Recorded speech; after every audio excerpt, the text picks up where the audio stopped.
Recorded live.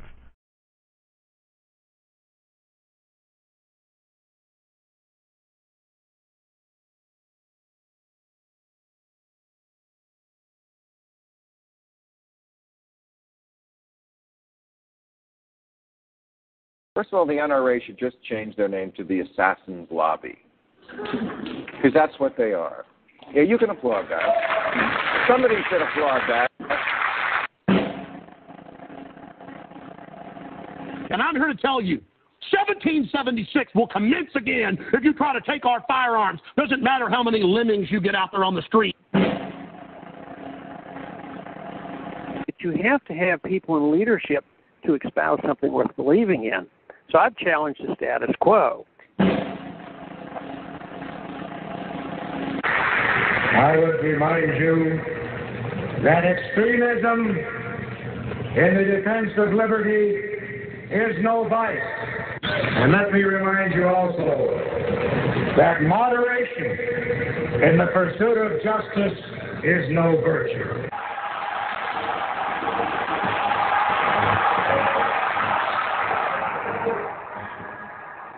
This is how liberty dies. With thunderous applause.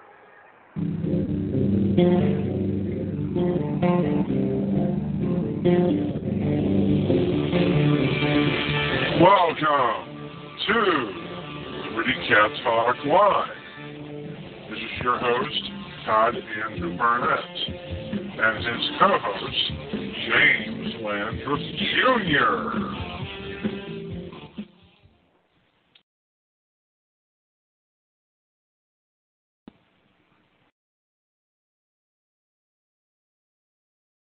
Okay, you there, Jim? I'm here. All right. Okay. So, how's everyone doing tonight?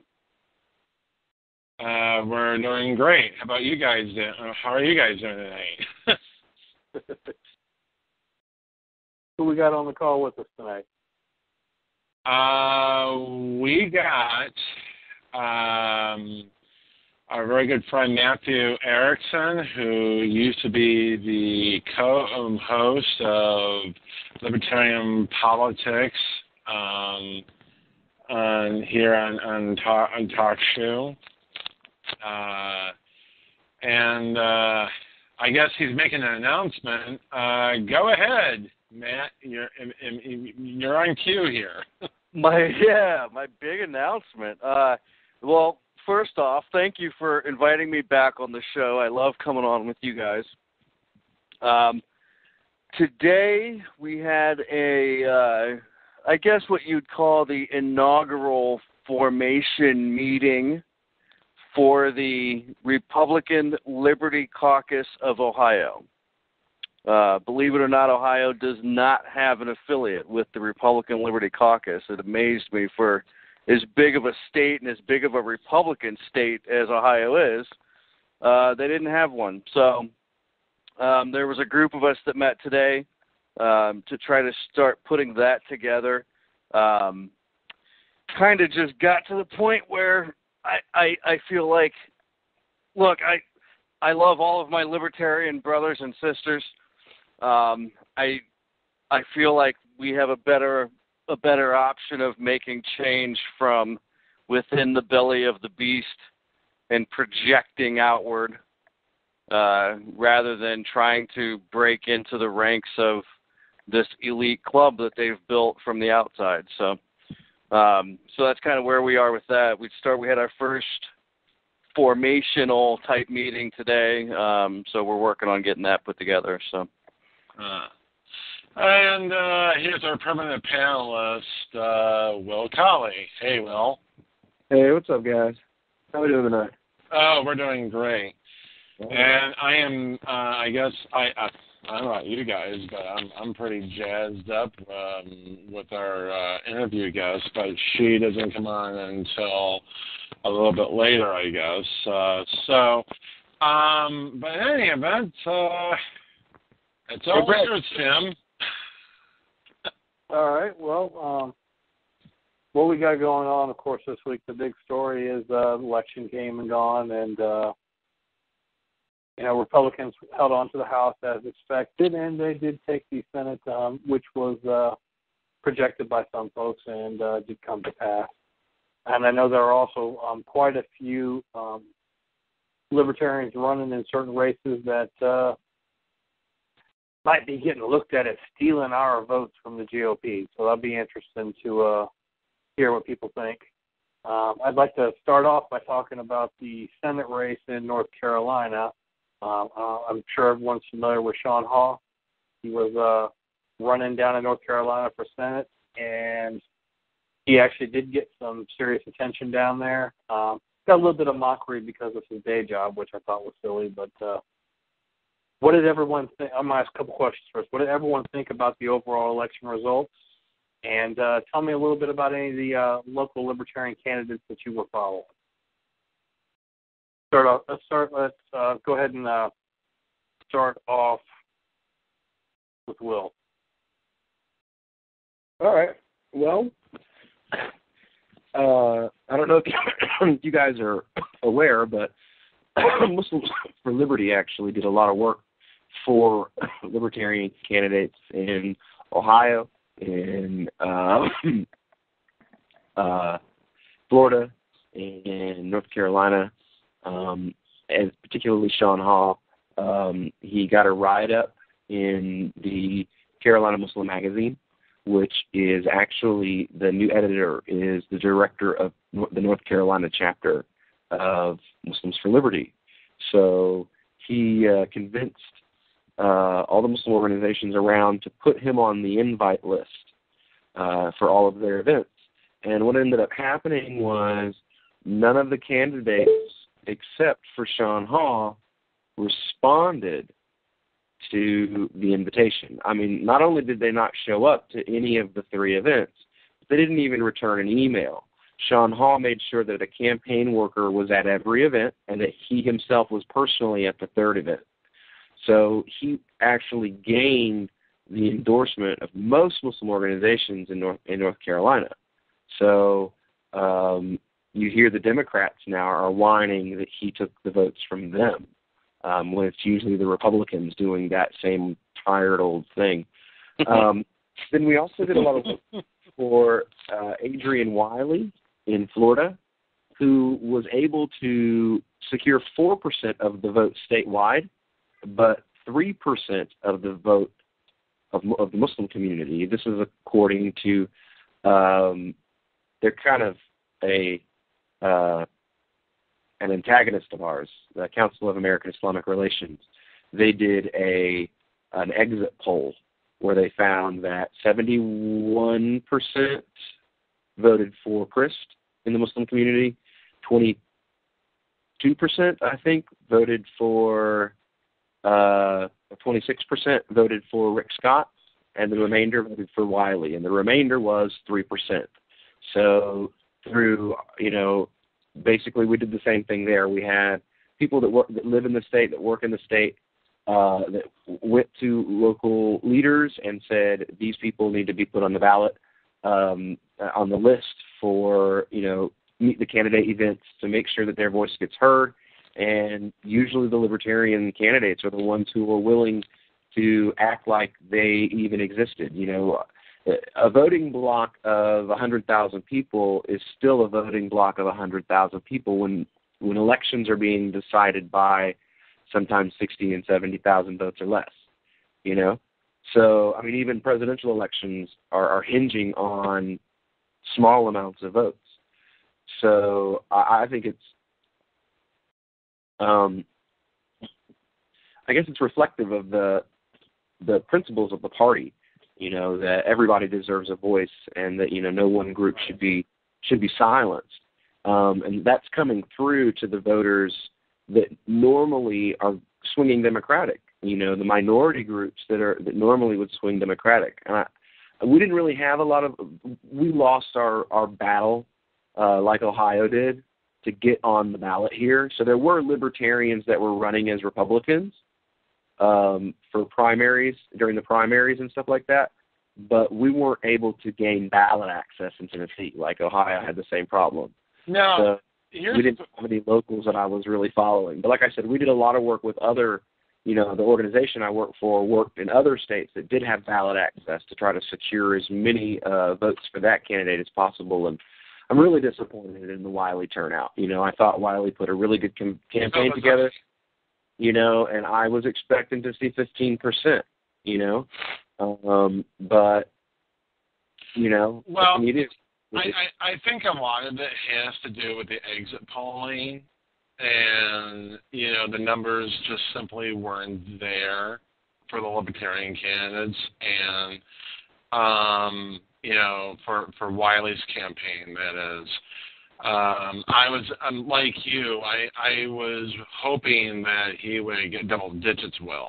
I thought he would just score them, but I was really disappointed. I mean, now don't get me wrong. I thought in some places there were some double digits in the election. Candidates that won in New Hampshire and other states. There were candidates that won. They may not have won seats in Congress, but they won local seats. They won state house seats. They won county commission seats. So, libertarians weren't complete losers this election cycle. I've seen, like Ian with Free Talk Live posting on his personal social media, list probably at least 15 libertarian candidates who've been elected in this past election. They just weren't for big seats, So it's a process. I'm not even an advocate of voting, and I'm excited to see the Libertarian Party have some sort of success, Yeah. I was kind of disappointed, in some places, like my candidate here in Michigan, she was running on the gubernatorial ticket, Mary Buzuma with Scotty Bowman. The numbers simply were pretty short. And, Rick Snyder being reelected as a Republican to the governor's mansion. But at least, at least her name was out there, I guess, on some level. As far as Michigan, for being the most Muslim populous state in the country, I really don't have any presence for the work that we do there. And I honestly believe that if you could get the Libertarian Party there to make like an open effort of courting the community outside of election time, like just go, like people who run for office who are a part of like the Libertarian Party apparatus in Michigan, just go to their local like Muslim community center and just sit down and like, hey, what's up, guys? Just want to let you know, like, here's who we are, and this is what we believe, and we don't want anyone to bomb the countries that you guys came from unless they're actually bombing or trying to harm us. So we'd really like to end that whole thing where we're, like, sending money overseas and paying for bombs that get dropped on your cousins, things like that. Like, we are natural allies. And I can't imagine how that appeals to people. If you can, honestly. Yeah, I would also say to save some of those comments for our interview later. Right. Can honestly convert the Michigan Muslim community to the Liberty Movement. You could win so many elections all over the state because there's so many of them. I mean, they could be your swing minority. The Republicans can't pick them up, and they're starting to get wise to the Democrats. So, I mean, they're literally like a low-hanging fruit that's ripe for the Libertarians to just walk in there and pick up a humongous block of votes in your state. And just grab them with all of the party's arms and whatnot. I mean, I think that would, be beneficial for the Libertarian Party of Michigan. Do you have any Muslim Libertarian candidates being groomed right now? Actually, we had 3 Muslim Libertarians that ran for office in 2012. None that I know of this year, but Hisham El-Maliji was nominated for comptroller in New York City. Imaduddin Ahmed ran for a state house seat in New York. And then I think there was another one that ran somewhere in the Carolinas that was a Muslim and a Libertarian. Right. But I think what happened here in this election cycle was, It was this is the disappointing factor in the election. The Republicans were running not on new ideas, and I'm talking the mainstream establishment in GOP. They weren't running on new ideas. They weren't running on principled ideas that consisted of the Ron Paul ideas, like limited government, sound money, sticking our nose out of foreign entanglements, that sort of thing. They were trying to say, oh, well, fuck Obama, because, and fuck the Democrats, and basically just say, well, we're against ObamaCare. We want to repeal ObamaCare, and that's it.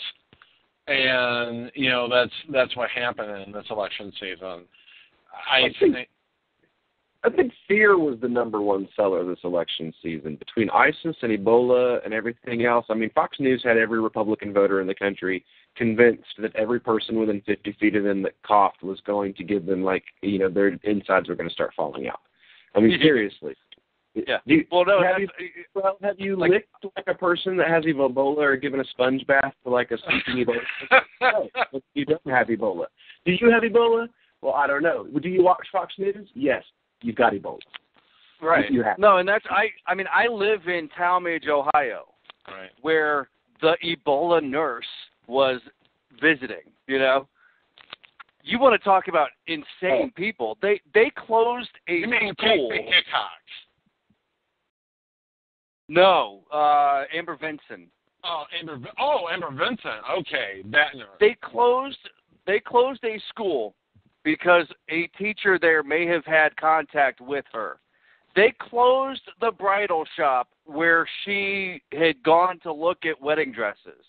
It was insane. They blockaded the road that her parents lived on, and the only people allowed in, now they claim that they did that to keep the news media out of the area, but there's a part of me that says, they probably did part of that just because of a quarantine type thing, but it was like, really? We have to shut down most of Northeast Ohio because a nurse who has been told by the CDC that she's not contagious decided to fly home to plan her wedding? Right.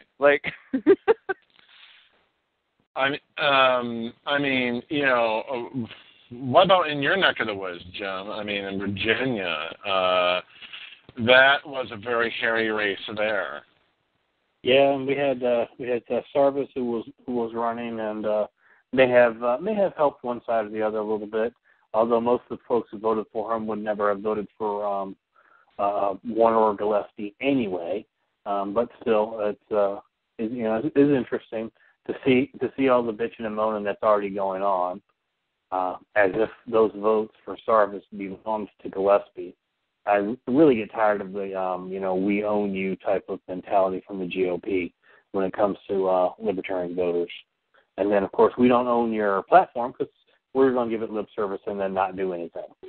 But I have noticed on social media, some of my more extreme Republican friends, the ones who are so far to the right that they believe everything that comes off of AmericanNews.com is actually true, and all of those other crazy extremist sites, they're the ones who are celebrating, we're going to put Obama in jail now and all this. And the folks I know who actually, work on Capitol Hill, who, actually reasonable, rational people are like, ain't shit going to happen for the next 2 years.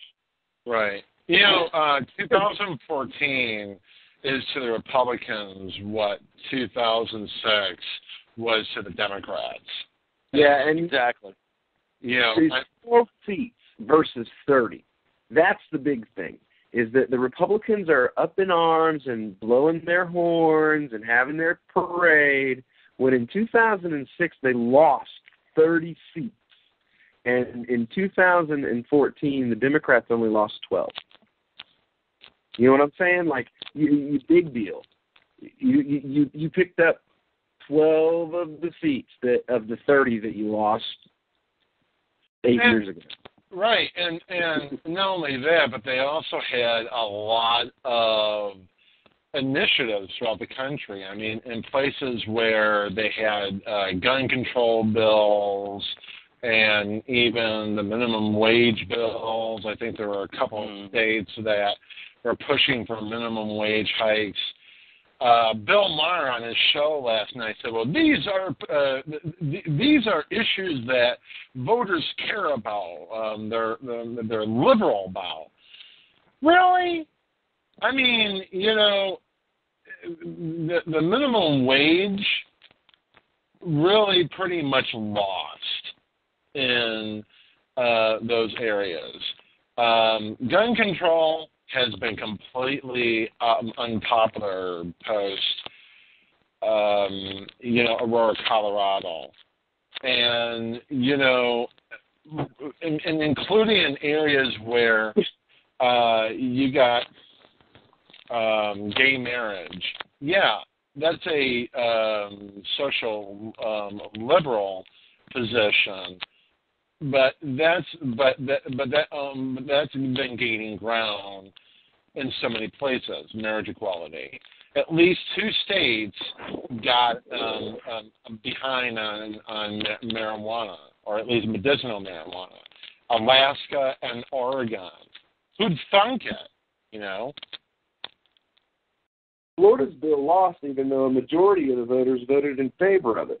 As a matter of fact, more people voted in favor of medical marijuana in Florida than voted in favor of the law that set the limit at 60%. Only 57% of the voters voted that we should set the laws only if 60% of the voters support it, not if it's just a true majority. 58% of them voted in favor of medical cannabis. So more people supported medical cannabis than supported the law that stopped it from going into effect. You got to love democracy, man. That's exactly it. Yeah, there's one more candidate. I don't know if anybody follows his race. Oh, go ahead. No, when you see that, that's when you realize what the founders were talking about when they said that democracy was, 2 wolves and a sheep deciding on what's for dinner. I mean, that when you see that in action, right, like that, that's when you understand what they were talking about.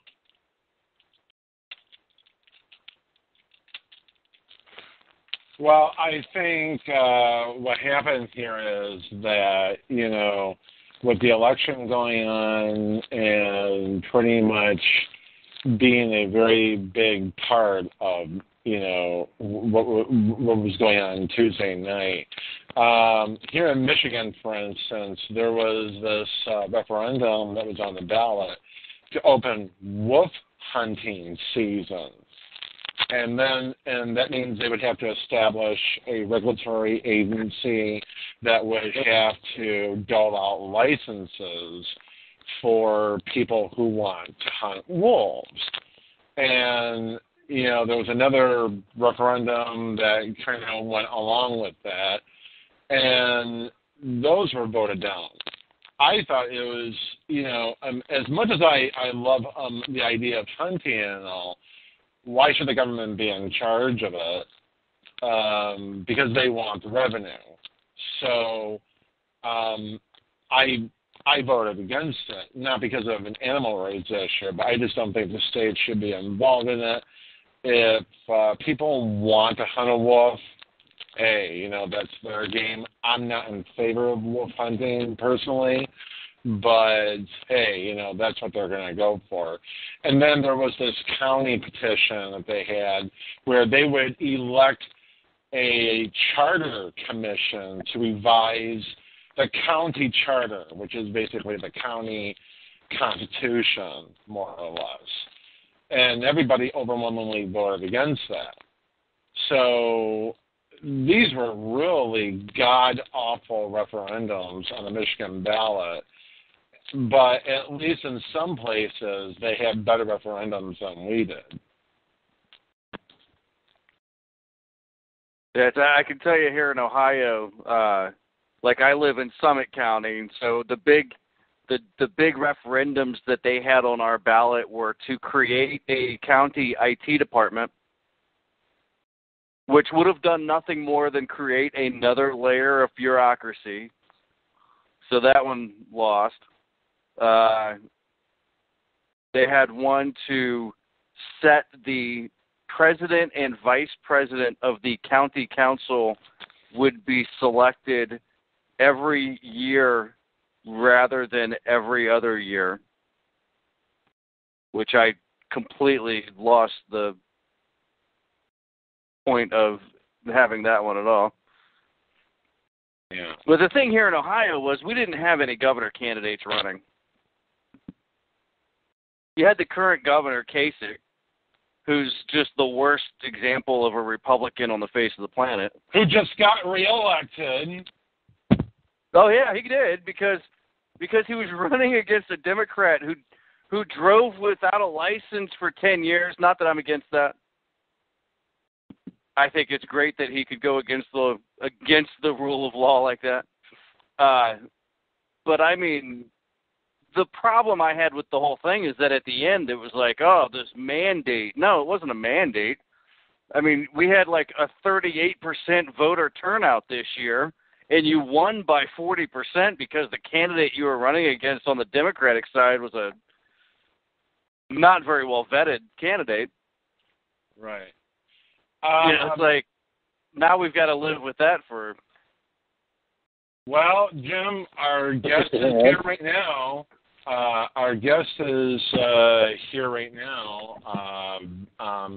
And I guess she is with us.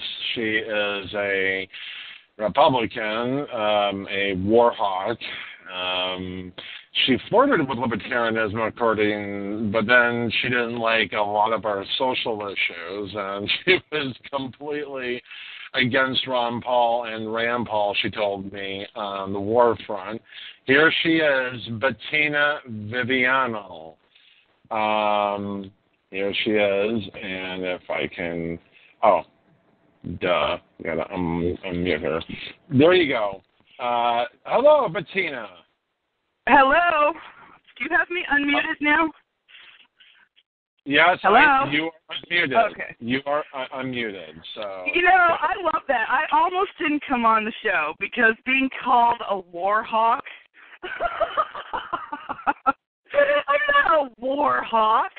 I never said that, and it's not the social issues I don't agree with you on libertarian-wise, because you and I had this conversation. I don't give I couldn't care less who gets married and who has an abortion.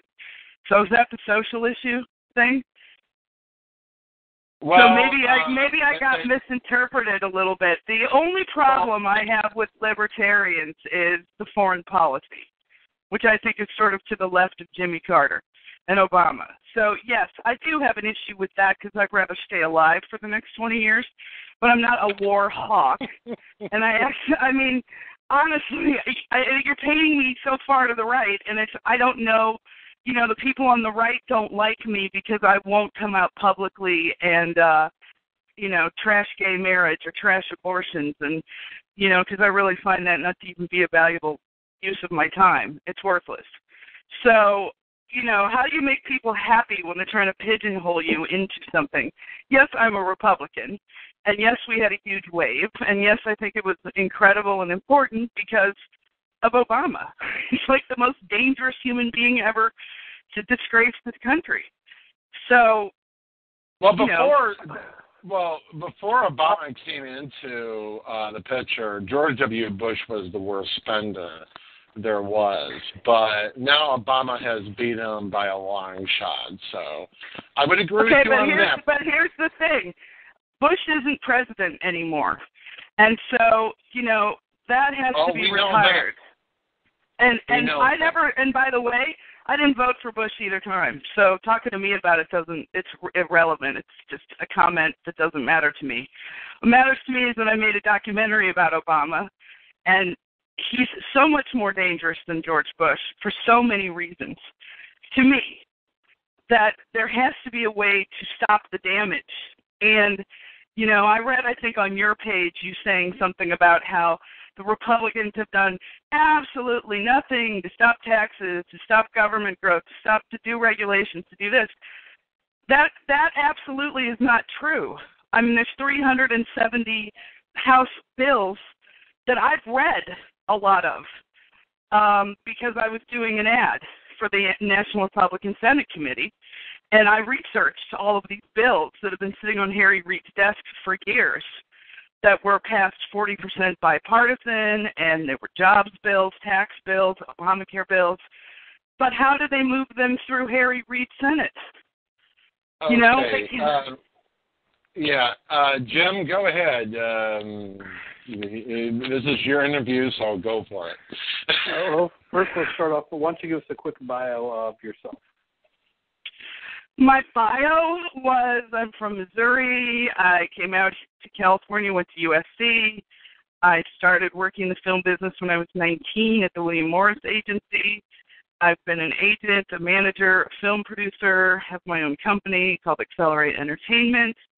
I didn't vote or do anything politically until 2008 when the Hillary Clinton campaign called my management client, director, and best friend, who was a Democrat, a Hillary Democrat, and asked for her to direct and produce a documentary about the voter fraud Obama was committing and the DNC against her in the primary.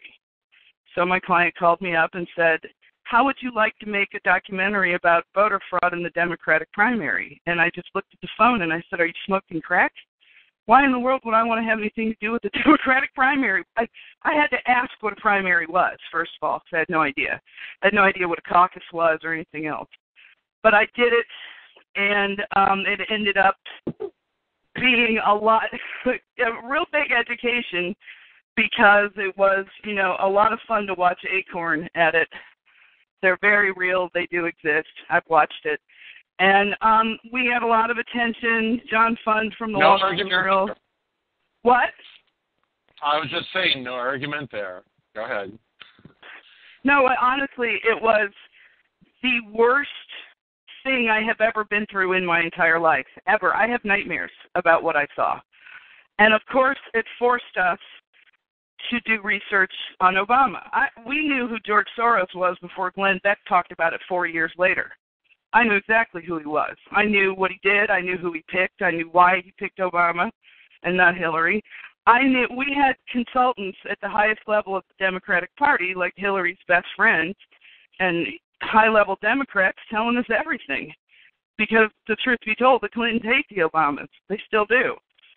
So after that, and our documentary ran on Fox for 6 weeks. Gloria Allred's in it. Geraldine Ferraro's in it. And after that, I couldn't vote for a Democrat no matter what, just on principle, because they all knew what they did. They all watched it. They all watched this horrible abuse of this woman, who, by the way, I do not like. But I still thought she was entitled to a fair election, regardless of who she is. And, it colors a lot of our elections, all this voter fraud. I mean, it's a very real issue, which, by the way, is another thing I have a problem with Rand Paul saying there's no such thing as voter fraud. It's a flat-out lie. I've documented it. I've actually caught it on tape. So has, James O'Keefe. So, we've all seen it happen. I think it's a huge problem in our country. So why don't I go ahead and open up the floor to anybody who wants to ask you a question with regard to voter fraud. We'll start off with that topic. Sure. Who wants to go first? Okay. First of all, before I get to asking that question, let me ask you something. Are you being funded by the evil Koch brothers? Oh, geez. Oh, for God's sake! I wish. I'm trying to get money from them. I'm telling you, I'm trying. If you know any way I can get to the Koch brothers, let me tell you. What we have to do in our country is... I'm joking. I know, but I'm not kidding, because what we have to do to straighten this country out is reclaim the media. And so all these big money people who are putting money in these candidates, half of whom lose, need to, and I don't mean Fox News because I think they're full of it half the time too. I mean legitimate, real media that gets to people, that tells you the truth about, this whole racist, sexist. I've never been a racist in my life. I've never been a sexist. And the Democrats get away with all these smears and lies and all this BS because they control the media. Yeah. Well, I don't know about they control the entire.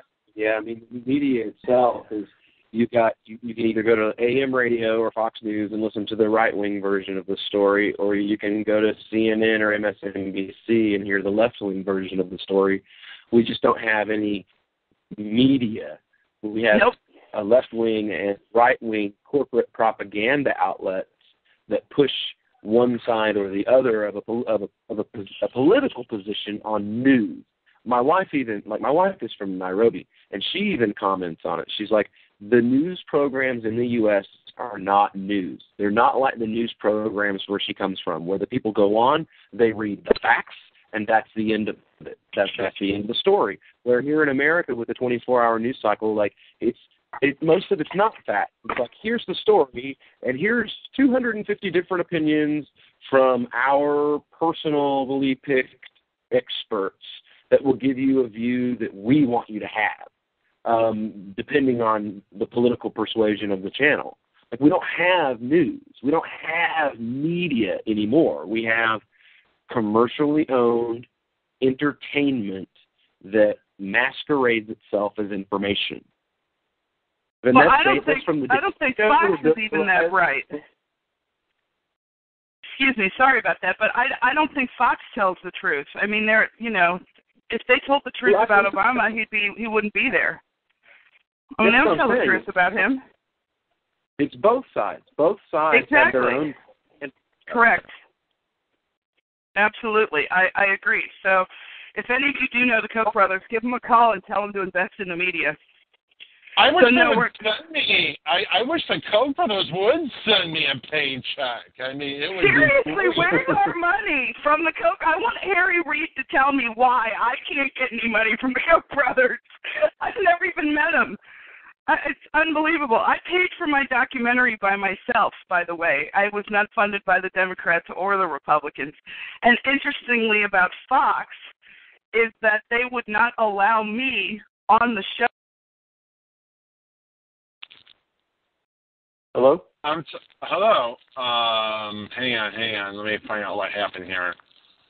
That story sounded like it was going to be interesting. Really? Like on the edge of my seat. Oh, okay. I'm sorry. I don't know what happened here. It wasn't me. You muted me. No, I didn't mute you. I don't know what happened. I was just sitting there enjoying it, and all of a sudden, I don't know what happened. The last thing you said was Fox wouldn't let you on. Fox wouldn't let me on. Back in 2010, I think, I was flown to Houston by True the Vote to show, Catherine Engelbeck's group that has all the problems with Representative Cummings and Holder and, trying to get rid of the voter fraud. And they flew me down there, and when I was there, I did an interview with Dan Patrick before he won the race in Texas, and then I did an interview to go on Fox with my documentary, and I was the only person they wouldn't let on the show, even though I paid for the documentary and produced it because I was a Republican, because everyone else was a Hillary Democrat, and they wanted it to be Democrat on Democrat voter fraud, which is interesting, but they purposely wouldn't let me on my own documentary because I was a Republican. Oh, that was kind of rude. Well, it is rude, but that being said, hashtag Republican problems. Hashtag Republican problems. Sorry. But this is Will Coley of Muslims for Liberty, and I think getting to foreign policy, you have a question for her on that? Well, no, actually, when she was talking, she said something about Obama was the most dangerous president, that there were multiple threats. Now, I'm not an Obama fan by any, stretch of the imagination. I wasn't a Bush or really any president that we've had in my lifetime fan by any stretch of the imagination. But I was wondering if she could kind of go into a little more detail. That was a really vague statement, which gives what do you personally have, besides the voter fraud? Because you were talking about voter fraud, and then you were other threats. So what are these things that you were talking about? Because I was, I've been interested in everything you had to say, so I'm wanting to hear more. Well, look, from the very beginning, and even whatever we think about Fox, Hannity tried to educate people in the beginning. I don't think that you elect a man who sat for 20 years in Reverend Goddamn America Rights Church. I've interviewed women from, I have women from Trinity Church in my film. I went there. I have black women who've known him forever and who have a very different picture of him than the rest of the country. I know everything that they knew. I think the relationship with Rashid Khalidi, which is all over his book, that was one of his best friends, the radical Palestinian just on the side of being a terrorist, anti-Semite and pro-Palestine, but lunatic. He's a crazy guy. I picketed for the Khalidi tape in 2008 at the LA Times. I don't know if you know what that is, but that is the tape the LA Times has of the dinner where Obama with Rashid Khalidi and everybody were trashing Jews in Israel. Now, I know your side doesn't like Israel either, so to me, I am very pro-Israel. So I find having a guy in the White House that hates Jews in Israel a little appalling. But not that's... is it a religious basis, or is it no. Wait, see, you guys are coming at that everything is about Muslims and Islam, because I've read all the articles and everything. It's just such a huge. When you immediately go to that, thing that if you like Israel, you're anti-Muslim and you're a bigot. It's sort of silly. I'm not saying. I was asking a question. You're deflecting and talking about something else. I asked, is your personal connection to support for Israel? No, I'm not. I'm not Christian. No. No, it's not religious. It's geopolitical. Okay, then on a geopolitical basis. What I wasn't even finished talking about why Obama's dangerous. That's just his associations. Bill Ayers is one of the most dangerous people in American history. That's his best friend who launched his career. This is a man, Obama, who couldn't get FBI clearance, and yet he's the president.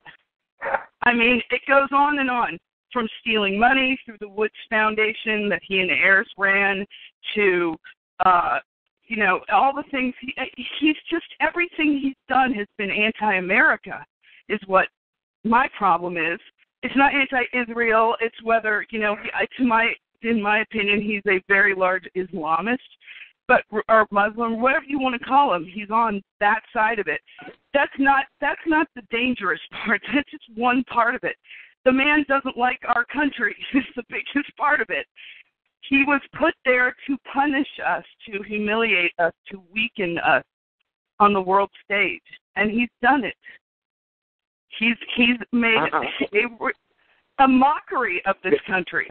Obama's really affected our outlook on the national stage is the fact that he's basically continued most of Bush's policies. So when he was elected, he gave this really pretty flowery speech about we're sorry for all the bombings and stuff, but just so you know, I'm going to get a peace prize, and then I'm going to start bombing campaigns in 5 more countries. And while I'm at it, I'm going to start this new drone campaign, and we're going to set the bar for what could be a terrorist as a boy that's 12 years old. And that's it. That's as far as it has to go. That's what Obama's legacy in the Muslim world is funding people who kill civilians, killing civilians themselves. And, yeah, that's pretty much it. That's what the Muslim community sees in Obama. day. Unfortunately, they're all stupid enough to vote Democrat again in 2016 because, well, they're colonized, weak people. I mean, let's just be honest. The American Muslim community is a colonized, weak community. They were Republicans up until 2002, and then the Republicans started saying mean things, and rather than reaching out and trying to do something about it proactively, they all just flipped parties, and now they're all up in the air and waving their arms about the Democrats, who were the first one to bomb their country to begin with. So, I mean, let's talk about this thing in reality. Instead of, some... I did talk about reality, and I don't think that Obama's domestic policy has anything to do with Bush. What does him weakening our economy have to do with Bush? What does him intentionally weakening our economy have to do with Bush? Nothing. Okay. What does him passing ObamaCare have to do with Bush? Nothing. What is him intentionally... That was more like Nixon care anyway. It wasn't really Obamacare. That's been around for forever. Same thing as Bush. I said way before Bush. This started way before Bush. This way before Bush. The Muslims didn't like the Democrats because the Democrats were one of Muslim countries under Clinton. So they all... Why are we talking about Muslims? What is everything going to Muslims for? I don't get it. Are we all Muslim on the phone? He's probably... Where would that be an issue? His legacy among Muslims, the supposed Muslim, according to you... Just so you know, Will is a practicing Muslim on the air, and he's a very good friend of mine. Have you been in but I don't care who's a Muslim or not. It's got nothing to do with what Obama was put there to do to this country. I mean, I can't look at everything that Obama does through the eyes of a Muslim. I just can't. You're the one who drew that line. And I'm just saying that the line that you drew is nonsense. No, it's not nonsense. His own pastor says he's a Muslim. He's a guy who, whatever you want to call him, his leaning is more towards Islam, okay, than anything. He's not a friend to Israel. He's harmed Israel. He's done exactly the opposite of what any other American president has done. And that's a small part of the this is a small part of the problem. Every time you discuss Obama on this phone call, Republicans come up. And this guy is so beyond what any of this Nixon and Bush. A year. Is that what we do to people we're not friends with? Do we give them $1 billion more? Bush gave them $2.4 billion. Obama gives them $3.3 billion plus the $270 million Iron Dome paid for by the American taxpayers given by Obama plus upkeep on the Iron Dome system. So is that what we do to people that we're not friends with? I know that if I have people that I don't like, I don't give them $1 billion extra a year during my entire... I don't like people. I don't fund Hamas and Palestine so they can shoot rockets at my children.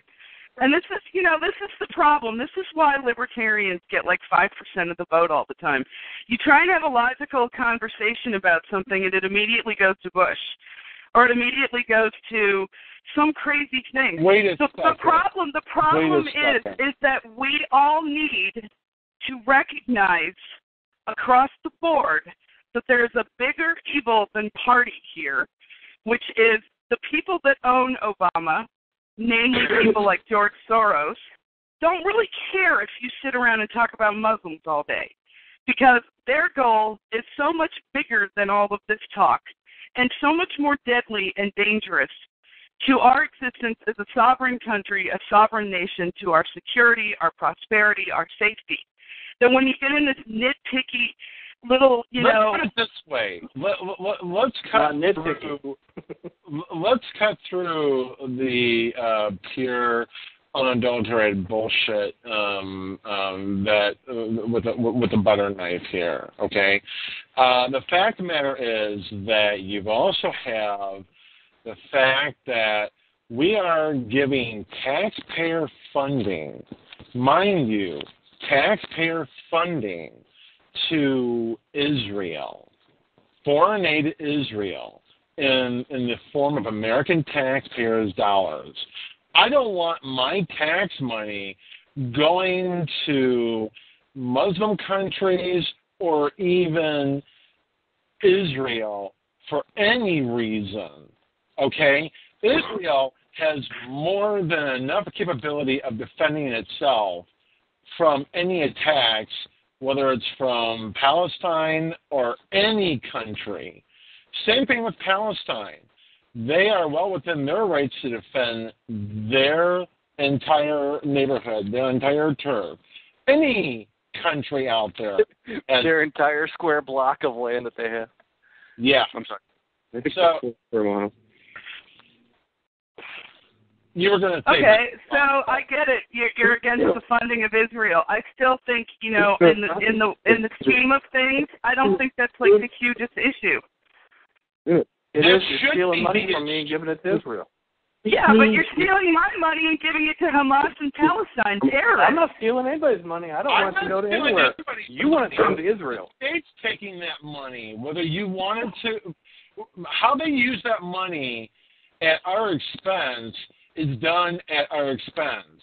Taxpayers have no control over how that money is being funneled in through. Let me put it this way, and I even said this to Mike Renzulli, who was very much on the same thinking that you are on. Where were the Republicans when it came to the Irish Republican Army of the 1990s, or even before that, the 1980s? A lot of taxpayer money went to Ireland, to those terrorist groups, including Sinn Féin, and not a damn word was said about it. Not a damn thing was done to get rid of that funding. Yet Sinn Féin is still in power.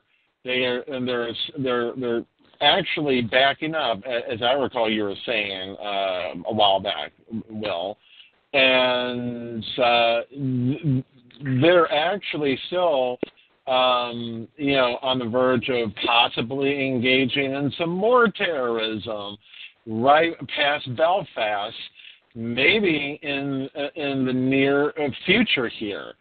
I don't know when that's going to happen, but that's the reason why I'm bringing that point up is because no matter where that taxpayer money goes to any country, that money is going to go into the coffers of the brutal dictators. They're going to use that money. That money doesn't go to the people who need it. It doesn't go to the poor. It doesn't go to the middle class. It goes to the corrupt governments in there. Why were we assisting why were we assisting ISIS, training and funding their military, while we were helping out the Assad regime? Can you explain that for once? Better yet, why would you think that I would support that when I'm against everything Obama does, and you don't know how I feel about funding Israel because I never said anything about it. I never even opened my mouth. You just assume when you get a Republican on the phone that you got to start these attacks, and I've got news for you. We have a bigger job here than libertarian malcontents sitting around screaming at Republicans all day, because that's not working. I mean, honestly, it's really not working. It doesn't have any effect on me at all. It doesn't affect the low numbers of whatever votes you get. Your whole goal in life. You're mocking. Got it. I'm not mocking. I've been attacked by people saying when I got on the phone I was a war hawk before I even said anything to anybody, that I don't agree with libertarians on social issues. I did not tell you I was a war hawk. Did I say that we should defeat ISIS? Yes, of course. Not just for us, but for everybody in the world who's being massacred. And by we, that means other people shedding blood. Just so you know that we're not that we're against ISIS too. Okay, I don't like the fact. So then why am I a war hawk, and why is this assault on Republicans? If you guys would spend a little more time not channeling all your hate towards people that are on your team, conservatism is. You're attacking Republicans. That's all I'm getting from you guys. And so you have me on the show and put me on the defensive, and I'm not on the defense. I couldn't care less what anybody thinks. I care about my country. Damn you, That's Todd. it. I care Todd, about you bring me America. on, That's it. You only brought me on this show as the token Republican, didn't you? No. Do you know that when your bastard. When your buddy found out I wasn't a libertarian, he canceled on. When Todd found out I wasn't libertarian, he canceled on me and told me not to come on the show the first time. How about that? I was willing to come, and he said, "No, I don't want you on the show." At one point, I was going to have you on as a panelist, and I thought, well, maybe it wasn't such a good idea to have you on because I guess the feeling I got from you, the vibe that is that it would be too contentious and it was going to be too combative. Okay, but since then I figured, okay, why not give you a chance to speak your piece, even if we don't agree on this issue. I'm sure there are other issues we may very well agree on. Okay, so we're not completely trashing you on every single point you make when it comes to Obama. I don't like Obama any more than the next guy around. I'm not a fan of Obama. I was against ObamaCare, and I still am. Okay? I can proudly say that. It's such a nice thing to be able to say. I never voted for him at a single time. I never voted for Obama in 2008 and 2012. Okay? So there you have it. Well, look, I just think personally, and, it's a thing that the Democrats don't do, and they don't do it at all. And part of the problem that the Democrats have old coots like Harry Reid and Nancy Pelosi, who really should be wiped off anybody's political agenda, is that they don't primary their own people. They don't fight amongst themselves. They support their entire party regardless. On our side of it, because conservatives are very diverse and have very different ideas, there is this alleged separation between the libertarians and the moderate Republicans and the, far-right evangelical Christians. All of that, to me, is just pissing in the wind because I don't want to spend my days attacking my own. What I want to do is just move the country forward. I don't agree with you guys on certain things, and on certain things on the social issues, I do. But I'm not going to attack you for your beliefs, even though I don't agree. What I'm going to do is ask the reasonable people that aren't the extremists to join together to start a new day in this country, which we need, which I think Tuesday was a step in the right direction. I mean, when you hear people who when we just elected incredible people like Mia Love and Tim Scott and Joni Ernst and we have an amazing, young, healthy group of people that even the Democrats now have to retire that war on us with the racism and the sexism because we have the young, healthy, diverse freshman class that I personally am proud of. If you're going to ask me, am I proud to be a Republican? Of course I am. What's the alternative? What is the alternative? Being one of them? Go ahead. And so I'm not going to spend my days trashing people that are on my team because it's not worth my time. I respect you guys' difference and what you believe, okay? I don't think every ill in the world is Republican. I really don't. I don't even see that remotely. I see them as the last hope because there's no hope on the other side. None. Absolutely none. Okay. Let's come to some sort of agreement here, okay? What social issues do you agree with us on? Like, are you for ending the drug war? Are you for, or at least on some microscopic level, legalizing marijuana, whether it's for recreational use or medicinal use or both? I'll tell you how I feel about that. I feel like, I personally hate pot. For me, I've had my days with blow, which was a lot of fun. But, smoking pot makes me sit in a corner and stare at my hand. So it's not something I like, and I've seen a lot of friends and family ruin their lives over it. my question to you guys, which is an odd thing because I really don't give a damn about pot, is why would you want the government involved in your pot? Like, now they get to tax it. I think they voted it down in California because nobody wants them to tax it. Because once they get in your business, then you know, if you can't what I get want is pot, people to stop getting thrown in jail for pot. The government's already in our business with regard. Right, but I mean, the bottom line is, can't you get pot anywhere? If you can't get pot and you're an overeat, if you're anybody and you can't just walk down the street and get pot, that's scary because it's everywhere. And so I don't know why anybody wants to put the federal government in your drugs. Well, but go ahead. And I agree with that 100%. The federal government shouldn't be involved in it. The issue is without the voters saying, yes, we're going to let you tax it, basically what they're saying is you can throw us in jail for it. So it's still a federal issue, whether it's legalized or not. Well, but where I live in California, it's not. You get basically a parking ticket for it. So that's California. That's one part of the country. That's not everywhere. All right. So I mean, I don't live that life. So if you guys want your pot, you know, go ahead on. I don't live and die by that. Have your pot. Have your gay marriage. You know, the thing about abortion. Look, I don't personally like abortions either. But if people are going to have them, let them. What? What about personal contract? What about personal?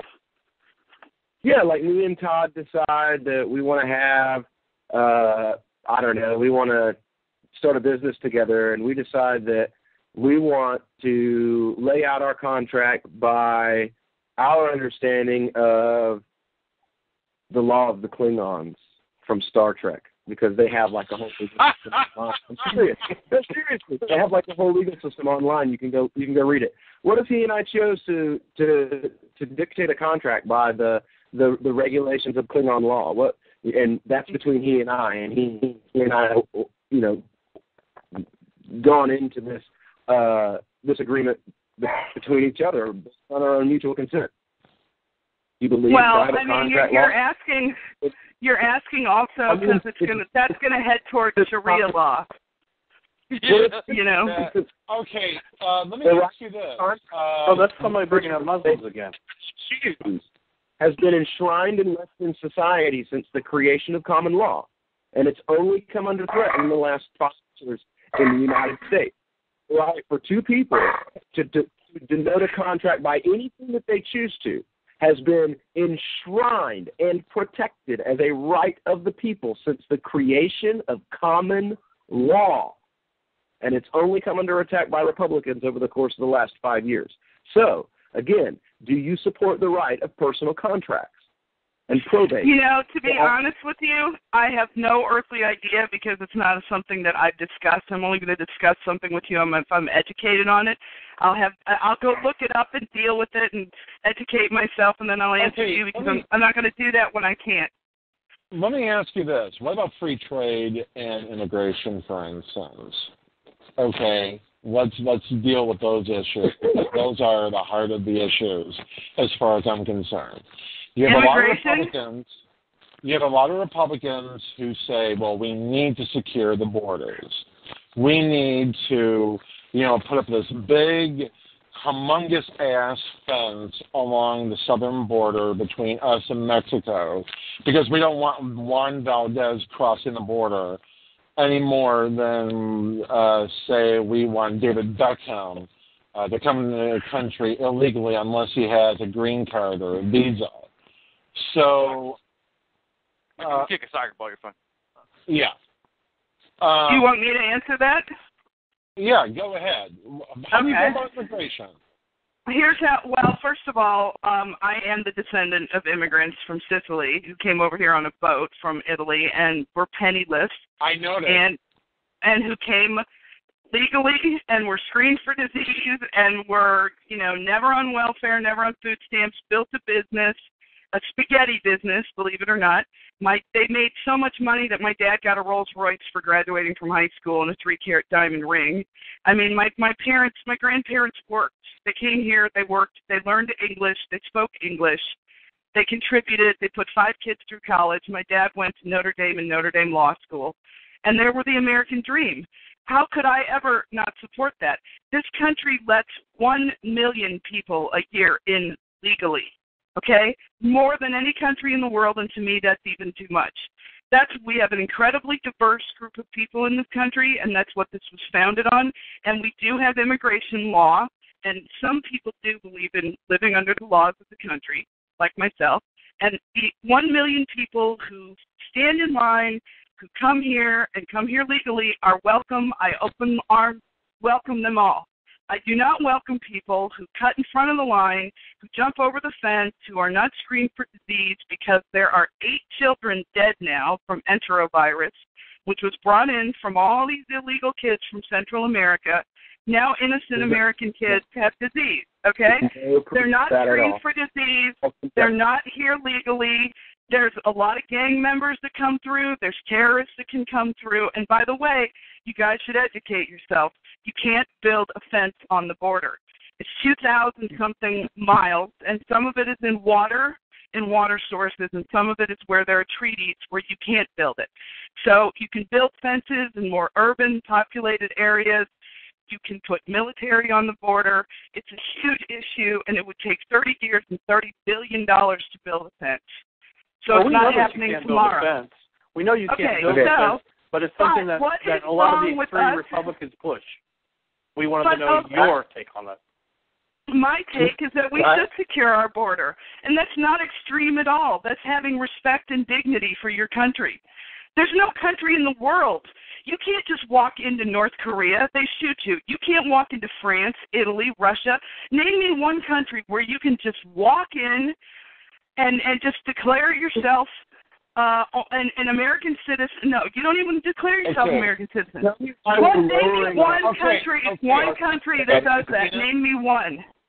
Bettina, let me point out something here. States, when your family came here, how much did it cost them? Besides their ticket to get here, how much did it cost them? Exactly. That's the point I was bringing up. Charge for their immigration process. I have no earthly idea. What difference does it make? They did it legally. That's what makes a difference. A lot of difference. No, it doesn't make a difference. It doesn't make a difference. Now there's a big You're subjecting people to disease and harm with your open border that don't deserve it. The American people deserve to be safe. This isn't even about open borders, though. We don't have I was married to a Canadian. 1 second. I was married to a Canadian. We had to pay $1,500 for her to get a visa to come to the United States and start the process. Okay, so what? So what? I'm not saying that it should be wide open. I'm just saying that the fact that people have to pay so much money now. Well, why don't you try to move to another country? Because I've tried it. Why don't you try to move to another country? Because I've tried to live in France. They wouldn't let me. I've tried to live in Italy. They wouldn't let me. You're just talking about the U.S. No, but the point is, why shouldn't we have a secure, safe country? Why shouldn't we be secure? Bettina, because it's not free enough, why don't you just go somewhere else? Well, you see, it used to be that free here. It was that way at one point in time. And the alarmists and the anti-Chinese leagues and the anti-Hispanics and the anti-Russian leagues. Oh, for God's sake, here we are at bigotry because we want people to obey the law. It's called history. How about a history lesson for you then? Listen to what he's saying. Please don't give me a history lesson when I was a history major on the dean's list at USC. I really don't need a history lesson. Because you think because I'm anti-Hispanic because I want the border to be secure. That makes me anti-Hispanic. No, that's not what you said. You're not listening. That's cost me quick to defend. $50,000 to get married with the threat of the government coming into my house and taking my wife away from her breastfeeding children for the last 6 years. So don't tell me about how great the American legal. They're not going to come take your wife. They don't deport anybody. Nobody gets deported. Okay, really? I was married to a British man who ended up going to jail for 6 years for being Bernie Madoff, and he never once was stopped by anybody, and he never. And he was here on an expired visa. Hold it. letter in the mail. I get a letter in the mail from the government. It gives me two choices, your money or your life. They don't even tell me how much money to send, where to send it, or when it's got to be due in by. Just one statement. Give us more money or your wife needs to leave the country in 30 days. If we catch her, if you don't give us money and we catch her, she's barred from the country for 10 years. So no, so by trying to follow the law, by doing what you say, by what you say is so great and so just, my family has been extorted for almost $10,000 by the government over the course of the last 6 years. So don't tell me about how great and wonderful our immigration system is. Our immigration is by the way, I don't think our immigration system is great. I never said that. What I said is that as an American citizen, I have the right to be secure and to be safe. I pay taxes for that, and that's the job of the president. I'm sorry that you had a problem, but that doesn't mean that I should be raped by an M16 member because he crossed the border because you said he's welcome here. Okay, and that's happening. The American Conservative says that you are incorrect about that. They did a study, and it shows... No, they didn't. You guys, there's gang members coming every... Okay, you know what? We're going to have to agree to disagree on this because the bottom line is the immigration laws are on the books. They're not being... That's what the American Conservative... I'm just not going to agree with you that the border should be wide open and anybody should come here. That's ridiculous. And by the way, that's a huge reason why the Republicans won on Tuesday night is that people do not feel safe. This is a factual argument. You're not using a factual argument. You're using... Yes, I am using a factual argument. You're using propaganda and fear tactics. I'm not using propaganda. I'm telling you, I do not have to live in a country with an open border, and I'm not going to. And no, neither is the rest of the country. Support it are propaganda. You're not defending your position with facts, though. You're saying that you're using emotions-based arguments. Oh, I don't have to be raped by an MI6 member. No, you don't, because you're no more likely... Are you mind there were just 2 cops shot by illegals in California that were deported 4 times. Are you on fact? 2 deputies are dead in California because the guys were deported 4 times and came back. You support that? Shame on you. Shame on you.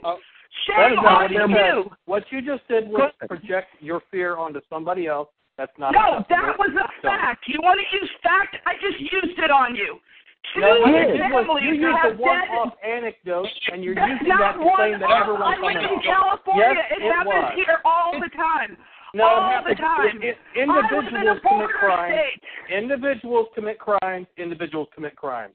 Not everybody who walks across the border commits crimes like that. Right. And not everybody. The majority of there's people dead because you want the border open. There's people dead because you don't want to deport people. There's people dead because we can't deport illegals? No, you're putting words in my mouth. Stop and take a breath. All right, we're going to have to... Although that is more people dead from rape and shooting than were dead from Ebola. I just want to point that out real quick. Yeah, right, and there's more people dead from enterovirus than Ebola. There's no substantial evidence that shows that has anything to do with illegal immigration. There is substantial evidence. There's no evidence. Cheryl Atkinson just did a report on it. I trust her over you. Sorry. That's okay. You bring up anecdotes and think they're funny. We're just going to have to flat out disagree. You guys, you know what? I have to go because I'm going to be here till 6. Okay. Thank you very much for calling in, Bettina. We're going to have to disagree, and we're just going to have to leave it at that. Thank you nonetheless. Thank you, guys. Don't forget to look under your bed for jihadists and Mexicans tonight. They might jump out to grab you. I don't know why you wouldn't have her as a panelist. What are you talking about, confrontational? Really? Fun. I know. You couldn't even have a quick discussion of anything and talk about that because she immediately then denies it and runs to the next thing. I didn't say that. You just said it. I know. I know. I will readily admit right now that I completely agree with her that Obama is a big threat. I do too. He's a complete threat. But Jesus Christ, can we talk about why he's a threat in the realm of where unicorns don't exist. Like here, yeah, I know that was ultra conspiracy theory. I know. Day and night. The overwhelming majority of people in this country on welfare are not immigrants. I work in a TANF system, welfare to work program, getting people who are on welfare back to work, getting them out of the system, getting them into jobs. Overwhelming majority in this country born in the U.S. Overwhelming majority of sexual violence committed in this country by people who were born and raised here. She's just using scare tactics. Yes, there have been immigrants who have come over and committed horrible crimes. I was going to trying to make that everything is ridiculous. I was going to ask her at one point, which is because she mentioned that they came here illegally, they were screened, which is all very true from a historical perspective, but that's because immigration laws were different then. That's what I pointed out. Well, that was the whole point with how much did it cost them. It didn't cost them anything. It didn't because they didn't have to. That out. They didn't have to go through that process then. Yeah, exactly. They're comparing apples to oranges and then pretending it's honest. Sleep. You know, she deferred to emotional, complete nonsense. That's what I was saying. It's like if you want to have documentary the debate, filmmaker. Documentary filmmaker. For real. Documentary filmmaker. I'm afraid of what I'm not even going to bother watching it because I'm sure it's full of emotion and probably a little light on facts. And every documentary filmmaker that I know is based on emotion and not facts. And not to mention, she was piling on anecdotes after anecdotes, and she had nothing to show for it. Well, I was trying to tell her when she kept saying, like, oh, well, this guy was deported 4 times and he killed somebody. That doesn't change the facts. That, like, even the Republican publication, the American Conservative, openly said, after studying the statistics, that an illegal immigrant is no more likely to commit a violent crime than anyone else in this entire country. No more likely. They're actually more likely to have violent crimes committed against them because they have no protection. If all of us were in a room with an illegal immigrant, she would have equal amount of danger from every person that's sitting there as she does from this guy who's an illegal, even if he's covered in crazy tattoos. Like, literally, she's just as much of an opportunity to be assaulted by, you know, her white neighbor in the community than as she does to walk through the middle of a Hispanic neighborhood. And that's what she's not accepting is the fact that the statistics are not on her side. The overwhelming majority of sexual violence is committed by somebody you know. Right. And for fuck's sake, if she saw Eric Estrada, she'd be running the opposite direction, for crying out loud, thinking he's illegal. Let's be fair. Eric Estrada nowadays, a lot of people would be running the other direction. No, I don't have a role for you. Only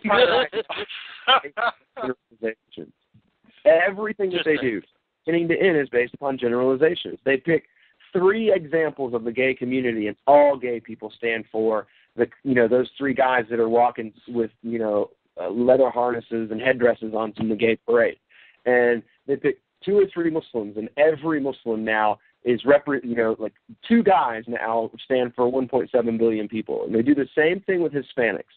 You notice, narratives. And the MI6 guy and the disease-ridden mother and child, like that's it. That's the only thing that's acceptable. Exactly. But that's the same exact thing that was said about immigrants in the 1850s against the Irish, in the 1880s against the Irish, in the early 1920s when Eastern Europeans were starting to come here from Russia and Germany and the Ukraine. Yeah.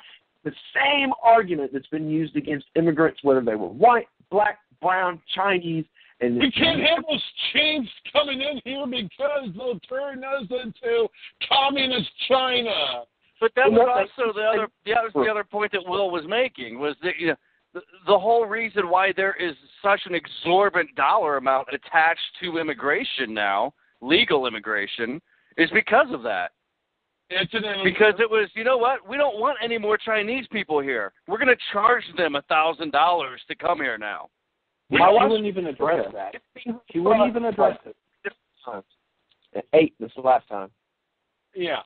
You know, and what I find interesting is, did you notice how quick she cut and ran from the whole thing? It was like she was frustrated. She knew she was losing the argument, and she proved my point. She's a pro-war Republican, and she tried to paint herself as if she's not when she is. But you can't be pro-Israel and not be pro-war, because that's all Israel exists to do, is to provide a welfare state for the military-industrial complex when the United States itself is not waging war. Because that's all they've really ever done that's a positive. When has the United States not been waging war? Come on.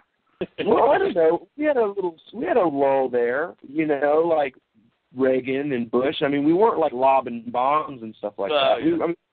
Developing. I mean, look, we were still taking out Libyas and Granadas. I mean, yeah, little tiny stuff. You know, no major things like we're doing now, where they need to be sending weapons all the time. We suddenly don't have the money to pay for them.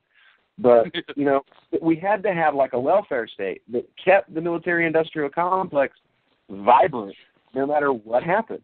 And that's all that they've really. That's the only net positive that Israel has had for the United States is it's kept our weapons industry robust forever. I noticed one thing she did was a lot of false comparisons, and it was when I challenged her and said, I don't want my money taken and given to Israel. Well, I don't want you taking my money and sent to Hamas. I'm like, but you don't understand, libertarians. We don't want the money going to either of them. You want it going to Israel. You didn't get it. She didn't get it. Yeah. She didn't get it. She didn't get it. That's what I call a no-state solution. The whole Israeli-Palestinian conflict, I don't think either side should win. I think that they should dissolve the borders of both and just be like, look, this is land, y'all live here. Live here. It's not your land. It's not your land. It's land that y'all all want to live here, so live here, okay? Either just live here or live here. Those are your options, because you're no longer a state on either side. And you know what? Becoming a state is no longer an option. This is like annexed land. It is not going to be a state. It's just open land. You live here, be good to each other, and if you don't, we don't give a shit. Kill each other. I don't care. Hey, go ahead, Jim. One thing I did find interesting, one last point before we move on to another thing, was her belief that there's just conservatives and then there's just Democrats. And libertarians are just other versions of conservatives. I'm like, she really doesn't get us. And that goes back to the whole thing she was saying. She was saying, you know, like, oh, well, you know, the conservatives and the moderates and the libertarians, and, you know, why are we all fighting each other, you know? Well, it doesn't exactly work that way. You know? I thought and she's a history major. Okay. Anyway. Yeah, so for her history major, I wonder what grade did she get in the class? A D-. You know. I'm not sure have today existed back in the day. There would never have been a Carnegie. There would have never been a Morgan. Like, the whole entire American Industrial Revolution never would have happened. There would have never been a Tesla. None of that would have ever happened. It would have all happened in other countries if it happened at all. So, I mean, the fact that she supports weakening the country in the name of what her view is strengthening. Like, it's not about strengthening the country to her, it's about strengthening identity. That's usually what conservatives are about. They want to preserve, you know, the status quo of the identity. You notice she was silent when I brought up the whole IRA issue? She didn't understand it. She didn't know it. She didn't understand it, I'm sure. Yeah, so I want to know where you're getting your data from. Where's this next attack coming from? Well, I'm just saying. They've been at a ceasefire for decades now. No, there was an attack about 2 months ago. There was a car bomb about 2 months. Yeah. I still don't follow politics. Well, it's not this one, so it didn't make the news. Yeah, exactly. I don't care. Fine. But it wasn't brown people, so nobody gave a shit. Right. Todd, I'm going to turn it over to you, Todd, because I know you want to talk about Shoshana. Oh, okay. Well, since you asked kindly, Jim,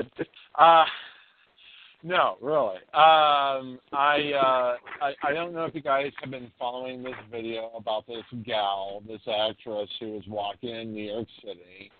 Following it, Amy, I was the one in the video.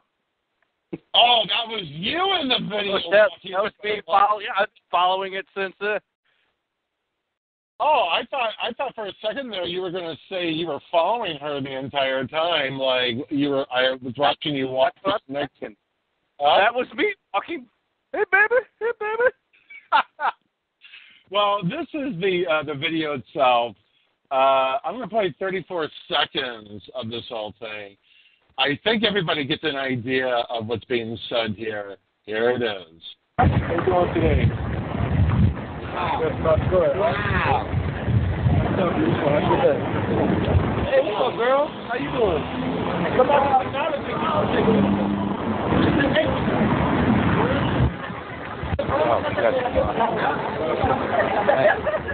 Hey, baby. How are you?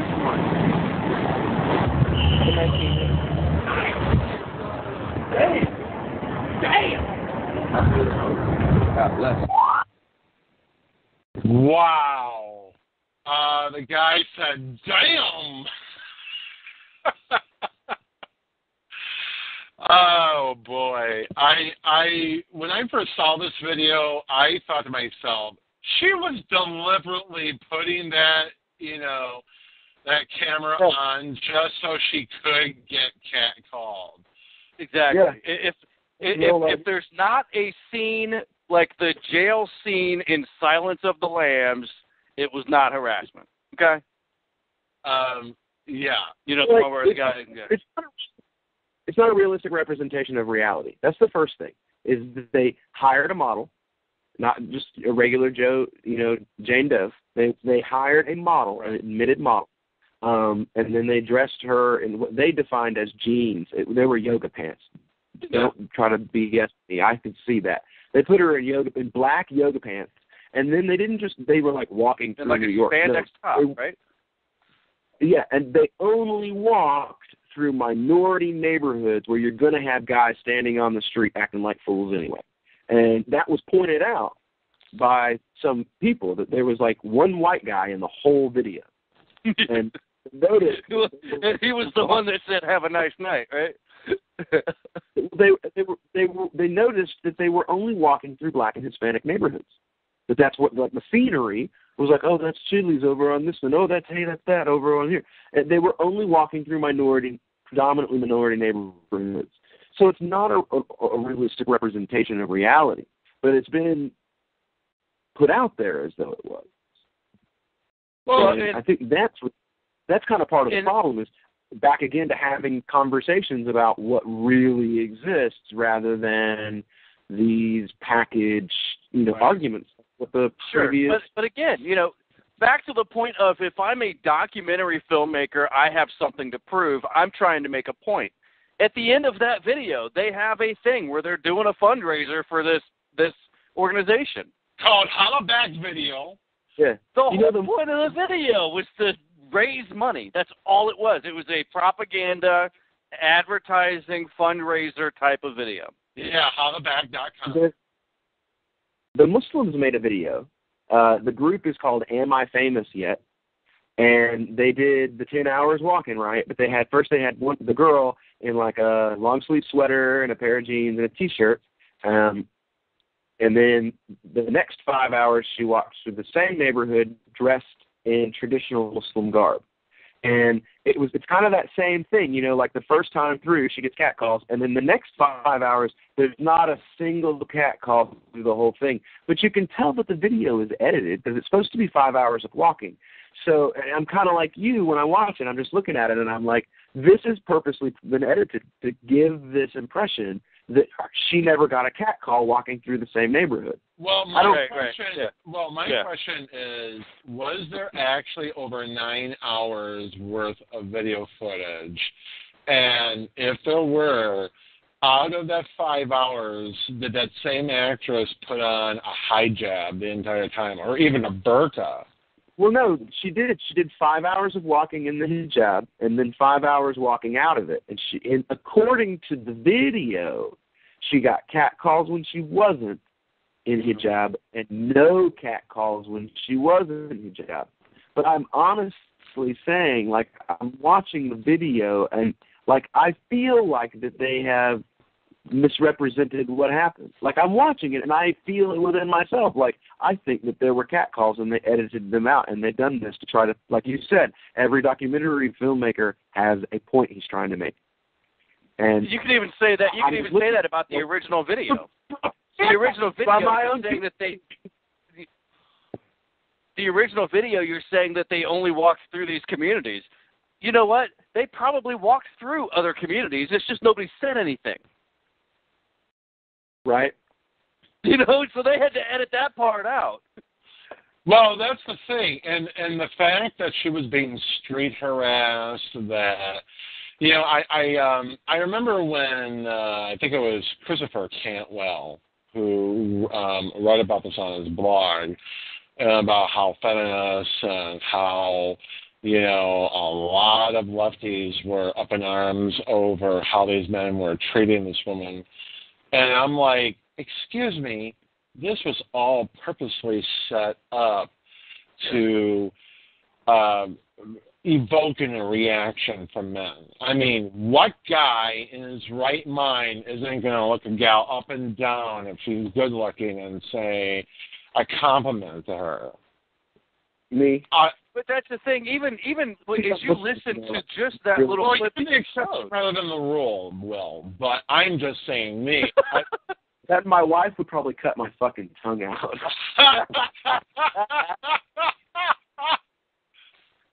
But even just that little clip that you showed, there's only one or two blatantly obvious guys that are like, you know, like, damn, you know. You've got the one guy that says, have a nice day. Some of the guys were really creepy and way out of line. Like, if I were her brother, I would have punched somebody. Oh, absolutely, yeah. Yeah. But there were also those guys in there who were just being friendly. Yeah. Not everybody's from New York, yo. Like, if they did that video here in East Tennessee, everybody would be saying hello. Everybody, yeah. Women. It's a part of the culture here. Yeah, the whole and point if of they the video did it here in Talmadge, Ohio, guys would probably be crossing the street so that they didn't even have to interact with her. You know, I mean... it's not exactly a secret. I mean, if I saw a good-looking woman, if I weren't taken, that is, but if I saw a good-looking woman like that, and she had this tight outfit on, showing off her ass and her breasts and whatnot, I'd be like, swing. I mean, hello. I mean, that's just me, but that's yeah, you know, that's why I wear sunglasses. You know, I mean, there are women out there, you know, I think they, like this woman, this actress, I think she purposely did it just to evoke a response. And she did that with the intention of making it look like, well, these guys were just trying to come on to her like, it's not like these guys are trying to grab her or cop a feel or anything like that. Okay, there were a couple of creepy guys in there, granted, but, you know, but it's not like they were going, hey, baby, you want alley, back alley so we can have some fun? I mean, yeah. Let her carry a pistol, and that weirdo guy that was following her, all she'd have to do is reach in her purse, kind of hold it out in front of her as she was walking, and the weirdo, creepy guy would have went the hell away real quick. You know? But if she'd have done that in New York and a cop would have seen her, they would have picked her up and thrown her in jail, even though, you know, she's a citizen and not doing anything and basically just trying to protect herself. Right. See, that's the video I want to see. I want to see the next video with a female in yoga pants and a spandex shirt like that with a gun strapped to her side, and how many cops holler back? That's the one I want to see. Now that would be an accomplishment. Well, I'd like how many people holler at her in general, like if they see that she's a woman who's protected. Like how many? Me personally, I would kind of be turned on by that. Like that would get my attention more than if she was wearing yoga. You see every day, it's just like whatever, with the girl in pants to me. But like if she had a pistol and it was visible, like then now you have my attention. Hey, nice gun. If I see that, what are you carrying there? That's nice. What kind of holster you got? Like now you have my attention.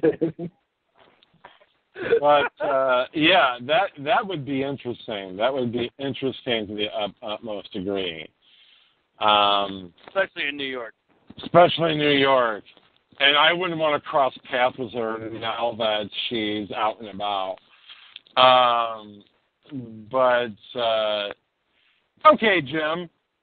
Anything you want to say on this, or? Well, yeah. I mean, they followed up the video with a fundraiser, so that obviously it was as dramatic as possible to try to get money for the organization. So obviously, anything that doesn't look dramatic and didn't fit the message got edited out. So I'm betting what you see on the screen is what they considered the worst of the worst. And, like has already been said, the guy following her for several blocks, yeah, I might be compelled to show him, hey, you know what, you might want to just move it along, buddy. Because you're not getting anything here, but you might get hurt if you keep messing. And he was the one that did creep me out. But the rest of it, I mean, yeah, some of the guys, you know what, just leave her alone. Mind your business. She ain't interested in you. And some of it was just outright friendly. I mean, hey, how are you? And all that. And like, that's not harassment. I get that the thing with smile, because I have heard women say, I get tired of being asked to smile all the damn time. I don't know you. Stop talking to me. And that's what you say back. You don't just say, I'm being harassed. You tell somebody to fuck off if you don't want to talk to them. You don't ask for money and then use that money to try to pass a law. This idea that, like... Well, are we on the next topic, or... Well, hold on. One second. I wanted to add something to this. I've been kind of watching, like, what's going on in the media and stuff, and you've got, like, the Gamergate and now this walking thing. It feels kind of like 2006, where everything was becoming about racism for a little while, right before we had the first black president. And I have this weird inclination that the left is trying to groom the public to prepare them for the sexism arguments that are going to be used while Elizabeth Warren and Hillary Clinton are battling it out to become the Democrat contender, so that sexism can become, just like racism was a central issue in society suddenly, like it had kind of went to the back burner, and then all of a sudden it was all that we heard about for like 2 years. And I'm thinking that that's what's going on here, is that America is going to have to prove that we're not a sexist country by electing Warren or Clinton. And I mean, that's what it looks like to me. It's like the left is grooming society for when they push one of their two female candidates and say, elect her or you're a sexist, just like they did with Obama's race. That's interesting. I mean, that's just a conspiracy. That's an interesting argument. Because, but I mean, it's not in a book or nobody wrote a magazine about it or anything yet. But it's just, I was just sitting and looking at like how feminism is like all of a sudden it's everywhere, and it's not just like the walking video. It's like the walking video and the court system and the Gamergate, and now they're attacking the card games like Magic the Gathering and stuff like that. Comic books. The comic book characters were too sexist and too misogynist, and that new TV show that's popular everywhere with that lady that like openly states, "I hate men." Like that's her catch. That's like her claim to fame is that she hates men. And then it's everywhere. Even the Rock the Vote video this year was 3 famous feminists with Little John and a couple of other people. Yeah. Lena Dunham, the child rapist, is the other one you were thinking of. Yeah, that's the one I was thinking of with the TV show. Yeah, the one that raped her sister, yes. By her own standards, it's not. Or, well, it is, but it isn't when she does it. By her standards, it is, but in her words, it's not. Yeah, exactly. It only is she, It's the story of everything. It's only bad if you do it. Yeah. Pretty much.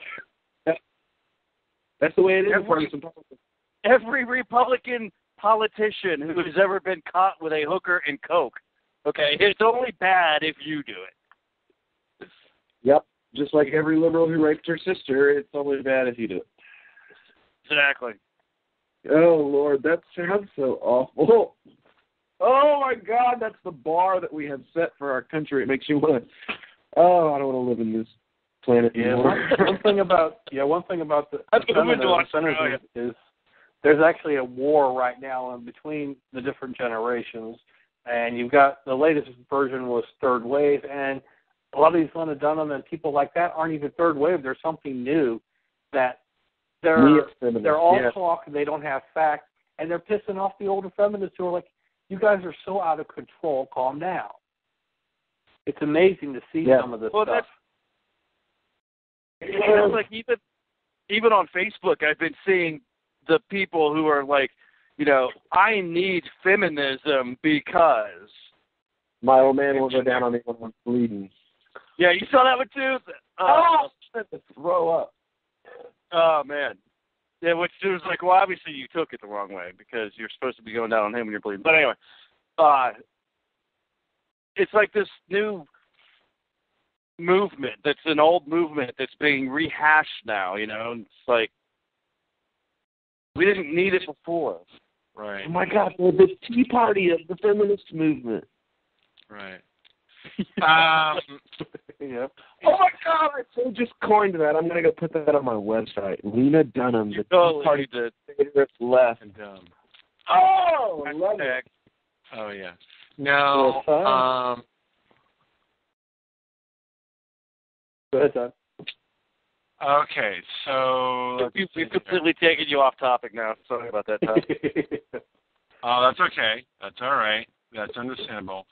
All right. So I guess the next topic in line here is the whole thing regarding the Supreme Court case on the healthcare law.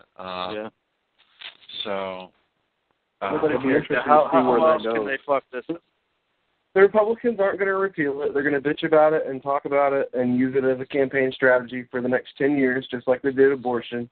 And when they have a majority, they're going to sit on their hands and he and haw and not do a damn thing, just like they did with abortion. The next 2 years? Yeah, that's what they do, man. They pick a thing and they beat the issue to death for like a friggin' decade, like abortion. And then when they've got a super majority like they had in like 2004, they don't do a damn thing with it. They could have overturned Roe v. Wade in 2002. Simple. After they won that big majority in 2002, they literally could have enacted their right-wing utopia. And instead, they passed Medicare Part D and No Child Left Behind. Right. Right. Yeah, big government. Exactly. Yeah. No. They're not going to do anything. Now, the other issue that I have is that what's going to happen now? I mean, because the whole basis of this is that the states that enacted an exchange are basically suing because they were told they had to offer subsidies. Well, the states that didn't enact an exchange, the federal government gives their people subsidies. So why should the states be required to do it if the federal government's doing it for the ones that didn't enact it? Having said that, the Supreme Court's not going to turn around and gut the thing. They're not going to gut the thing. And they're not going to do it. They've already shown that they're going to uphold it. They're not going to do a damn thing to it. They're going to call it whatever they have to, gerrymander, redefine words in the law, whatever they have to do to make sure that it stands, so that all of their handlers and the insurance companies and the lobby groups get the money, and they all get exactly right. That's exactly right. And here's the situation that really gets me, and I don't know if anybody else has picked up on this yet, but because of Tuesday's election victory, all the Republicans are going to say, repeal Obamacare, repeal Obamacare, repeal Obamacare. No, they're going to try to. They're going to try to impeach because they don't have shit. I mean, seriously, it's the same thing that they did when they had in 1998. They didn't have shit. The NASDAQ crash happened. The Enron scandal was starting and all that, and the country was like, holy shit! And they didn't have a damn thing, so they wasted 2 years trying to impeach Clinton to smear the Democrat Party because they had nothing substantial to offer. And that's what they're going to do now, because that's what everybody is screaming and hollering about. They're going to try their whole impeachment thing because it's the only thing that they have. They have no substantial policy changes. Most of the big names have voted against defunding Obamacare in their careers since they've been elected in 2010. So they're going to try to put on a dog and pony show on TV with these bullshit impeachment hearings that will go absolutely nowhere. And we'll all go back. It'll be just like Benghazi. It'll be a whole bunch of puff and bluster to completely distract the electorate from the fact that they're just as incompetent as the idiots they just replaced. And I agree to an extent. I don't see them making the mistake of trying to impeach Obama, because I think that would be a mistake all around. Because here's the problem that they would have. If they impeached Obama, and they succeed at it right now, right here, even by next year, who gets to be president for a year and a half? Well, no, it's not Biden. It's Obama. Crazy Uncle Joe. It's not getting rid of Obama. It's about the show.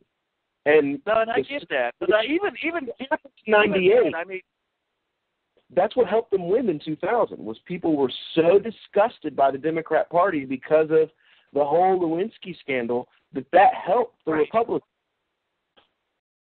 No, I get that. Here's the thing: I don't think they need that dog and pony show to win in 2016. I think it's just proven that they don't need it. Right, and I'll tell you one thing. It would have been entertaining had they had a black version of the Monica Lewinsky scandal for Obama, but that never happened. So we can take delight in that thought that there was no intern scan. No. I mean, seriously, you'd have to find the Monica Lewinsky that was messing with Michelle, I think. Oh. But beyond that, I don't see that as being the central issue moving forward. I see the fact that Harry Reid has been sitting on every bill that has gone through the House of Representatives and not sending them through to the Senate.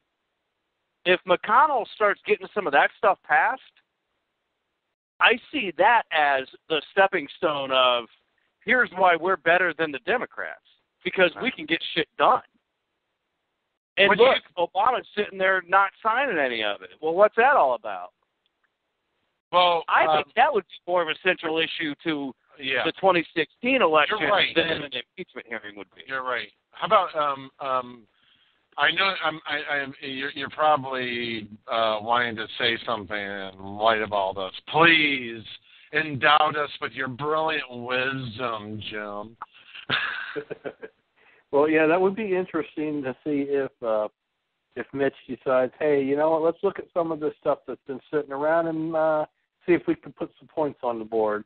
But you know what's going to happen is some of the more individualist, it's all about me and I got to have the spotlight. Folks in the party are going to step up and say, you know what, I want to do this over here instead, and start creating a little chaos and noise and get their picture in the paper a little more often on the nightly news. And I think he's actually going to have problems from inside his own party. on getting things done and making it look like they're actually getting their act together. Right. And for the next 2 years, and I say this with all intents and purposes, you know, I just don't see this Republican Congress actually doing anything to make a sizable difference. 5 years ago, when they had the same majority and did absolutely dick with it that time too. I just don't see it happening. They're making promises they know they can't keep, and look at you know, even the Ryan plan, the Paul Ryan budget plan that just was totally shitty, and it didn't really get that much of a popular vote. John Boehner looks like a crying wolf out in the wilderness. You know, he even though he got reelected, he's just an imp as far as I'm concerned. And then Mitch McConnell. What is so freaking great about Mitch McConnell? What is insider? He's nothing. Listen. It's a proven fact that everybody in Congress sucks except my congressman. And it's proven time and time again. 10% approval rating, 92% reelection rate. That's right. You know, I mean, I'm so ashamed to say that Boner comes from Ohio. But the fact is, the guy gets reelected because, A, Ohio is one of the most gerrymandered states in the nation. So is Michigan. And B, the Democrats don't put anybody up against them. I just don't think they have what it takes to put anybody up against them because, let's be honest here, the Democrats are running away from Obama like he's got the hantavirus or something. I mean, just like the Republicans were from Bush in 06, though. I mean, seriously. I mean, this is literally like watching history repeat itself. It's almost sad. Time and time again, yeah. Yeah. Yeah. People are just running back and forth, like, oh, those guys are all idiots. Why did I ever vote for them? I'm going to vote for these other guys. 8 years later, those guys are idiots. I'm going to vote for the same stupid sons of bitches I voted for 8 years ago because I'm stupid and have a short memory span. Anything else anything else, Jim? Anybody else you want to call stupid? Let's talk about Taylor Swift for a minute here. I get it. Hey, 60% of the country's smart enough that they don't even, like, they know the government doesn't represent them at all. So they're just like, fuck it, I'm not even going to get involved. Like, they don't care. But that's part of the problem, too, in my opinion, though. I mean, the fact that, like, 35 to 40% of the country turns out to vote is kind of sad. And it's kind of, I think that's kind of the reason why we're in the boat we're in. Well, my mom look at the millennial vote. It was so low this time. They're like, you know, what the fuck, man? Why should I vote for these? And I think part of that is historic too, because typically when it's an off year from the presidential election, you'll have that because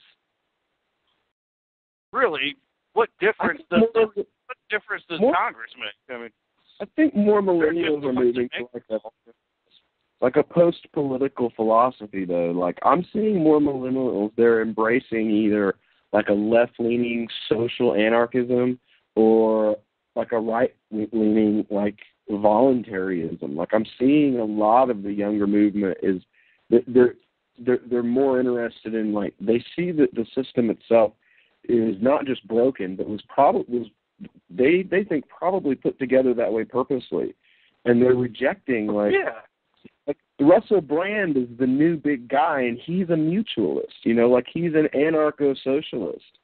So, I mean, what the hell? You know, like, people are moving away from 60% of the country is telling the country, like, we know you don't tell the truth, so we're not even going to. Well, you know what really gets me is that you got people like Bernie Sanders, the socialist from Vermont, you know, that independent who claims to be an independent, but he's more or less like a Democrat.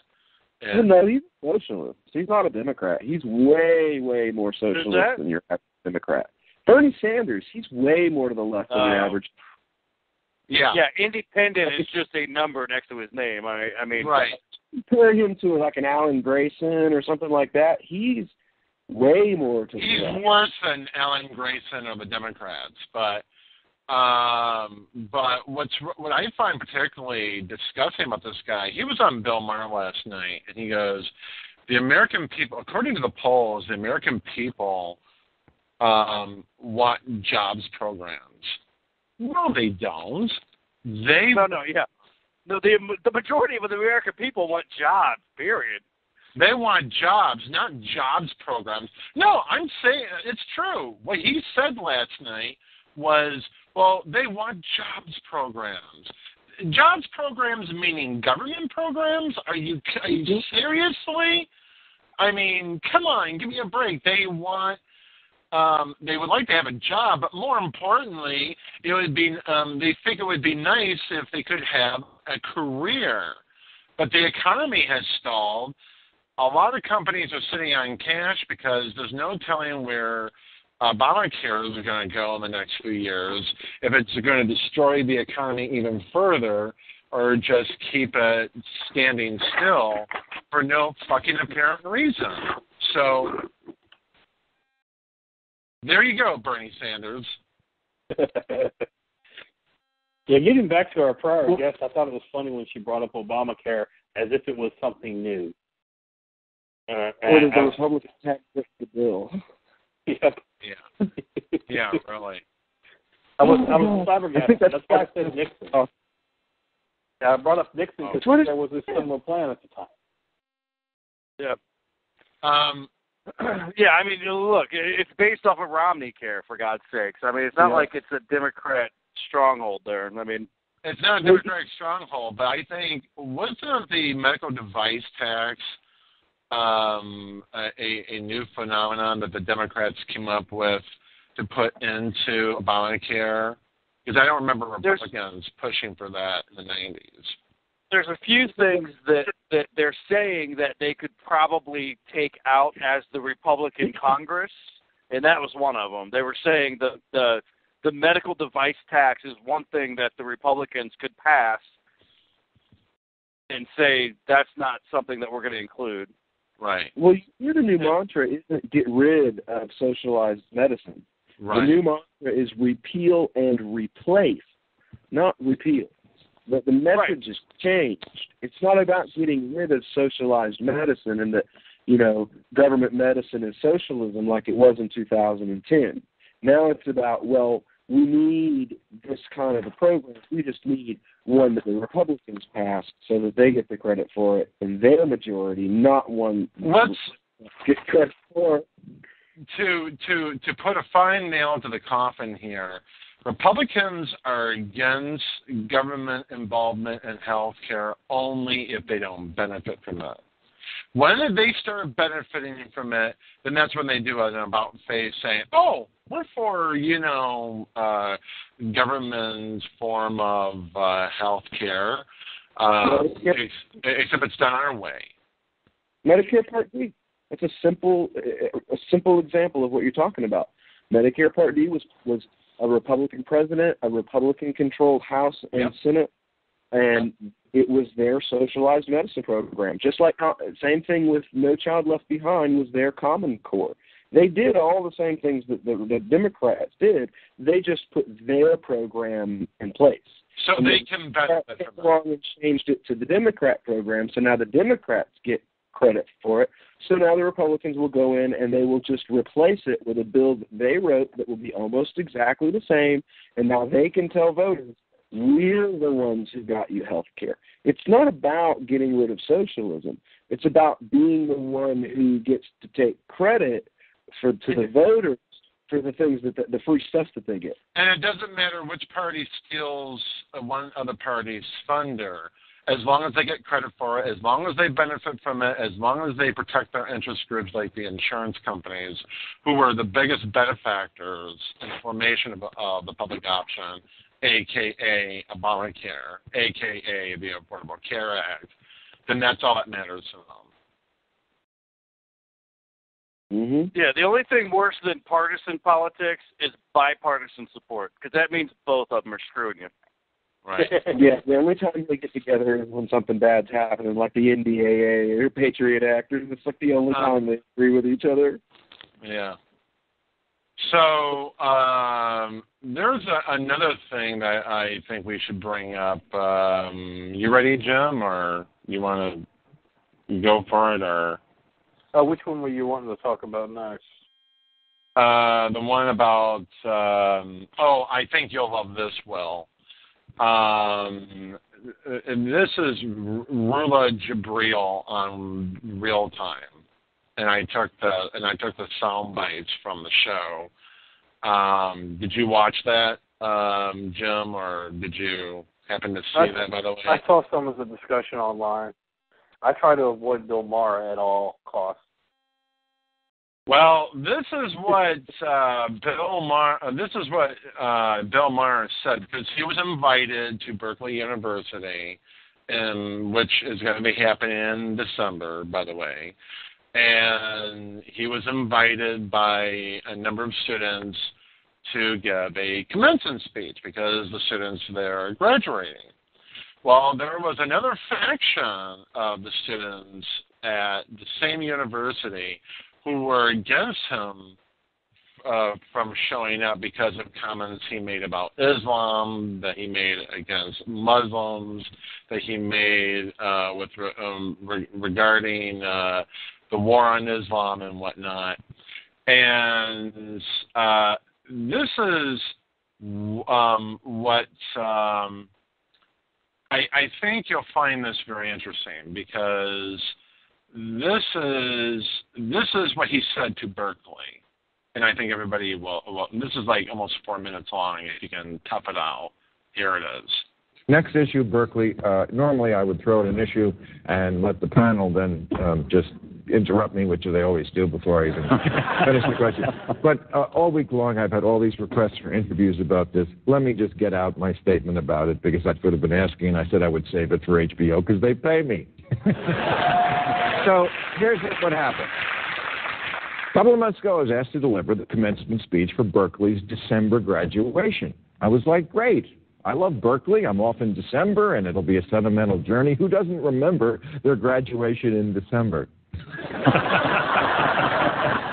But whatever. I'm happy to do it, because though I never attended Berkeley, I was very aware of their place in the American debate.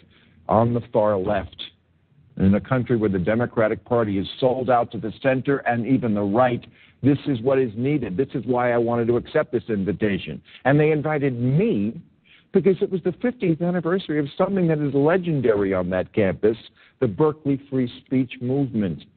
I guess they don't teach irony in college anymore.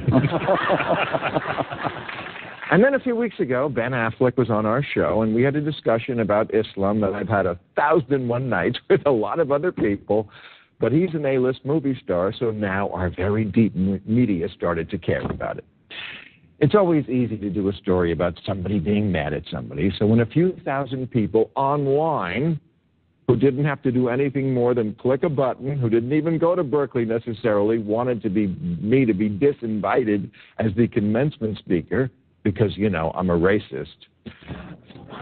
Right, because Islam is a race. You know, this is the level of logic we're dealing with. By the way, even Reza Aslan, my most strident critic, has gone to pains to say he doesn't think I'm a bigot. Here's what he said on HuffPost Live. He said, Bill Maher is not a bigot. I know him.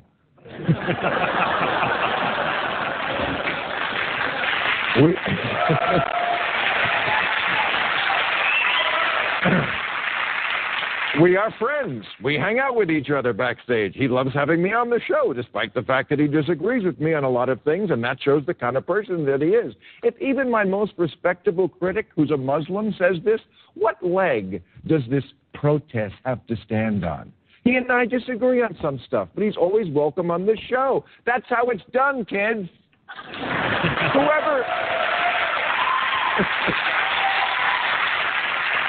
Whoever told you you only had to hear what didn't upset you?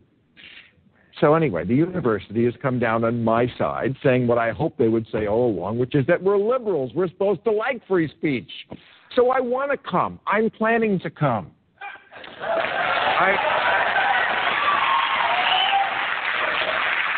I'm planning a trip to the Redwoods the next day.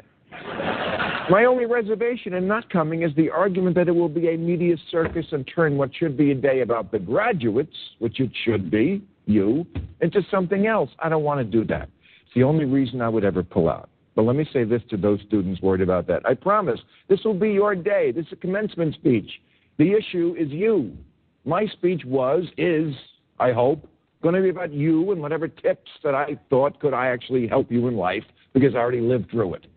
That and my hunk about how Jewish women hate to have sex. So here's my final plea to you liberal, in the truest sense of the word, college students, not just at Berkeley, but all over the country. Please weigh in on this. My reputation isn't on the line. Yours is. All right, so that's what he said on the air on his show, Real Time. This is what Rula Jebriel said to Bill Maher. And tell you what, I'm not going to play all of it, but I think you guys will get the level of discourse here. But I think you guys should get an idea of what happened. Will knows it. He saw the video. Here it is. Look, I am all for freedom of speech. I love debate. I hate monologues. When you invite somebody to a commencement speech, you said it. It's about the students. And the New York Times in this piece this morning said you can counter a bad speech with a good speech, except they don't have that venue. They don't have that opportunity that day of graduation. They can't opt out of that. And I'm telling you one about thing. that subject. I understand. I just said. But does that mean we never have speeches? Every speech has to be two people? But this is a commencement speech. This is a commencement address Every commencement of speech these is one students who are actually, listen, would you accept an openly anti-Semitic person to give a commencement speech to a Jewish student? I actually would not accept that. As I just said, even Reza Aslan says I'm not a bigot, so I rather resent the idea that I'm comparable to an anti-Semite. All I've ever done was basically read facts. What facts did you read? Well, you never invited. I'm sorry. You are comparing. I am sorry, Ben. Bill, I don't think we want to read. You are comparing jihadists, Salafists, Sunni. You don't know the difference. You're comparing all Muslims in one You're a Palestinian. And I am actually a secular Muslim. And when you talk about Islam in a certain way, I have to tell you, and it's offensive sometimes. Some people feel But it's okay to be offensive. That's what free speech is all about. If free speech is only speech you like, it's not free speech. They invited him for a debate. He can go to the debate. I will accompany you in that debate if you want. I'm happy to have that debate wherever you want. He was invited to be a commencement speaker, and then he made a statement that people didn't want. I don't know what to say. I can understand. Can you be gay in Gaza? Yes, you can. Really? Yes, you can. And live? Absolutely, you can. You know what? It's even more offensive because you're saying. I'm just asking because I've heard. You can be gay in Gaza. Really? I travel the Middle East. Is there a gay bar in Gaza? This is what I do for a living. Okay, we're going to cut it off right there. So, thoughts, questions, any comments from the peanut gallery? Will and I discussed this, and Will, you're right. She did come off pretty damn weak. But go ahead. My only statement is that I don't understand why we put so much credence into something that a stand-up comic says. Yeah. Bill Maher's a stand-up comic. Same with Artie Lang. Artie Lang tweeted out these tweets last week, whatever it was. Everybody's attacking him for it. He's a freaking comic. His job is to say outrageous things and get a reaction. Yeah. So why do we care? Because it's kind of like The Daily Show. Maher tries to pass himself off as credible political commentary with his show, much like The Daily Show, or like, I guess you could say like he's a Rush Limbaugh or a Mark Levin of the left, only he's on cable access television with a national audience just like a Bill O'Reilly, you know. And I think that's the reason why, is because of the fact that he represents himself as though he's some kind of a credible source for political commentary for the left. And then he says completely asinine things that he follows the 70-30 rule, which is what all polemics follow. 70% conjecture and opinion, 30% fact. So he sprinkles a little bit of fact in with his bullshit to kind of give himself this air of credibility. And that, I think, is the major issue that people have a problem with. Well, the fact he gives himself an air of credibility when he doesn't actually have any. Right. And I think the biggest problem here, the reason I'm bringing this up, Matt, is because I think a lot of people would seriously look to Bill Maher as if he is this macho figure who has this idea of, well, if what Bill Maher says is true, then it must be true, and therefore... I completely agree with that, yeah. And I think people do the same thing with Stephen Colbert and Jon Stewart. And I think that's completely asinine to listen to a comic and take any amount of the 30% rule as, oh, this is my news source. And again, I think Bill Maher's the same thing. The fact that people actually take him seriously just amazes me. I think it's kind of it's a symptom of a bigger systemic problem. I mean, we were just talking earlier with the previous guest about how basically the American media itself is the 70-30 rule. The news media in the U.S., from Fox News to MSNBC and everything in between, is 30% fact, and the rest of the entire show is them giving their opinions and bringing people on to back up their opinions. And that's why comics are now seen as a valid news source, is because other entertainers are our news sources as well. So it's really no different. If you go to Cedric the Entertainer for your news, or if you go to the Wolf Blitzer or Anderson Cooper, it's the same thing. You know, it's all entertainment either way. So it's kind of a symptom of the dumbing down and of the media in general. But I think the bigger issue than that is that people buy into it, and it's even if you look on Facebook and you see the people who are posting articles from like EmpireNews.net, which is totally a satire site. Word of it. Whatever the article is, it's satire. It's a joke. It is making fun of you and the news cycle in general. You know, I've seen articles on The Onion that I've looked at and said, I can believe that. Yeah. Well, the national, like the whole idea behind the national report was that the people on the right will share any story that validates their fears or prejudices, even if it's been shown over and over again that the site is satire. And I see it happen all day, every day. The most outrageous, fear-mongering stories, every right-winger, every, Tea Party Republicans, we're everything liberals hate Facebook page is lit up with these stories. And even when you tell them that they're hoaxes, they defend them to the death. Yeah, absolutely. Now, I've had to drop a bunch of people off my friends list because they dumb down everything on Facebook with that garbage, and I don't have time for it anymore.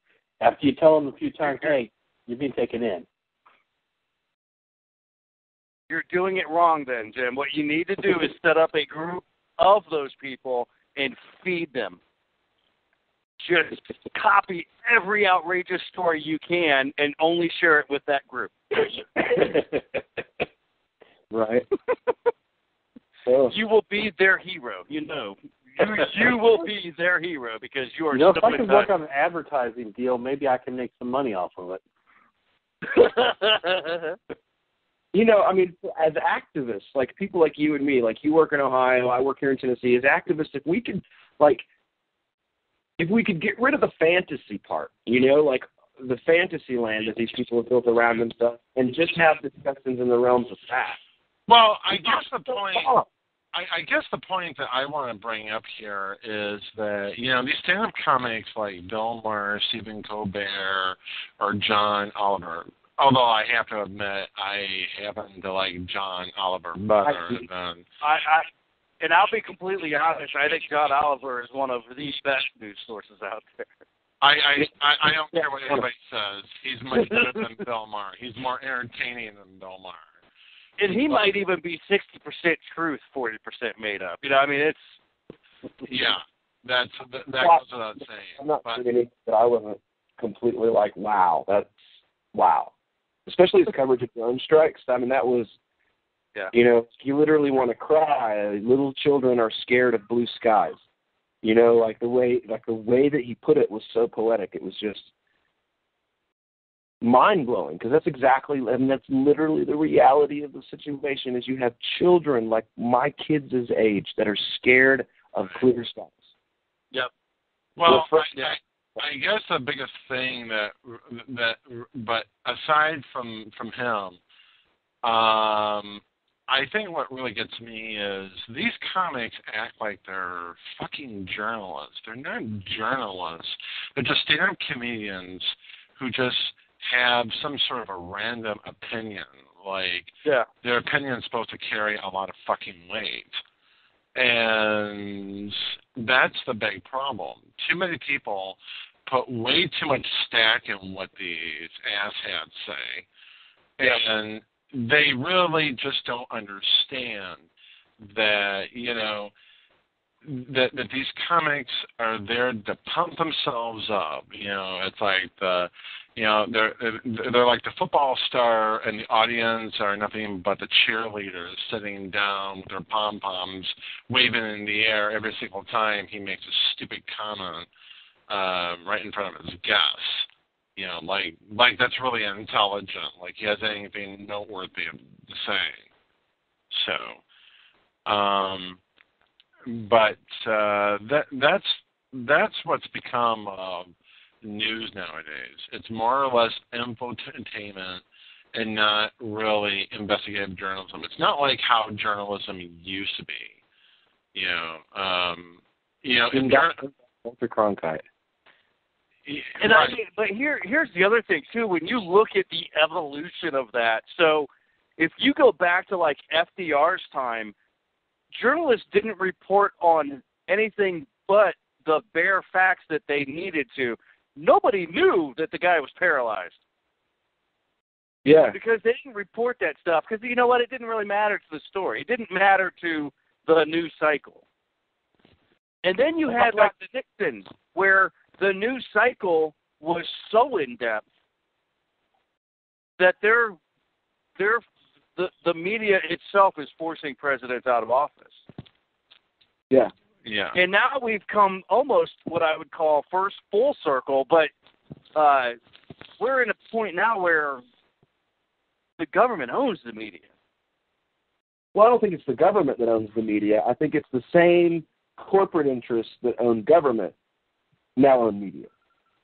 So it gives the impression that it's the government that owns the media, but it's not the government; it's the corporations that are the government officials. Yeah. But actually, let me put it into more of a broader context here. It's a collusion of the government and corporate interests that drive the media.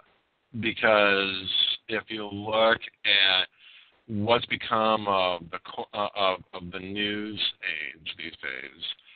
It's not about, well, these are the facts. Nobody goes into fact checking anymore.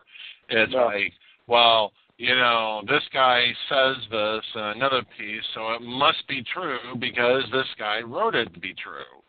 And they don't even vet their news sources anymore.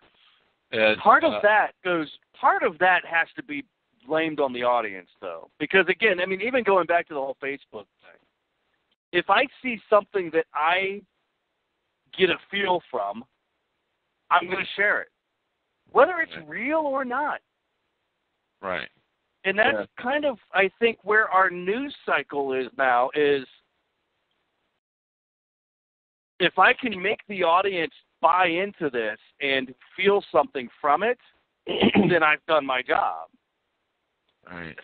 We also have to look, like, I know this is like asking you to violate the Sixth Amendment and subject yourself to unreasonable torture, but watch a few hours of each one of the major news outlets, and one thing that you'll notice is there are a lot of commercials for companies that it's kind of odd. Like, you'll see lots of GE commercials, Fox, CNN, MSNBC, all three of the big ones. You see lots of GE commercials. You see commercials for Lockheed Martin. You see commercials for Boeing.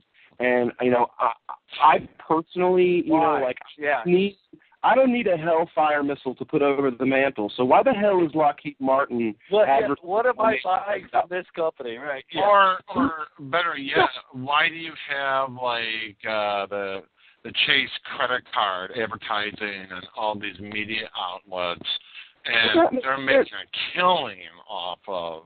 Well, that makes sense, though. People have a need for that. I don't know the last person that I talked to that was like, hey, so you know where the local Boeing dealership is? I need to pick up a 787.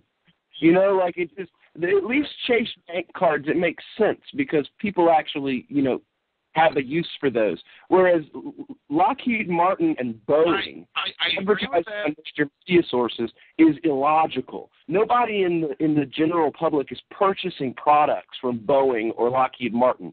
So there's really no need or reason for major media outlets to be putting commercials on for companies that none of their customers are actually going to purchase something from. Or how about the Wounded Warrior Project? Or any of these organizations that are advertising on Fox News, or that makes sense. Their base, the people that watch their show, are going to invest in things to take care of disabled troops, but they're not going to buy a 787 or a Hellfire. Well, that's true. That's true. But I guess my point is that with respect to Chase, credit card companies have a very big, a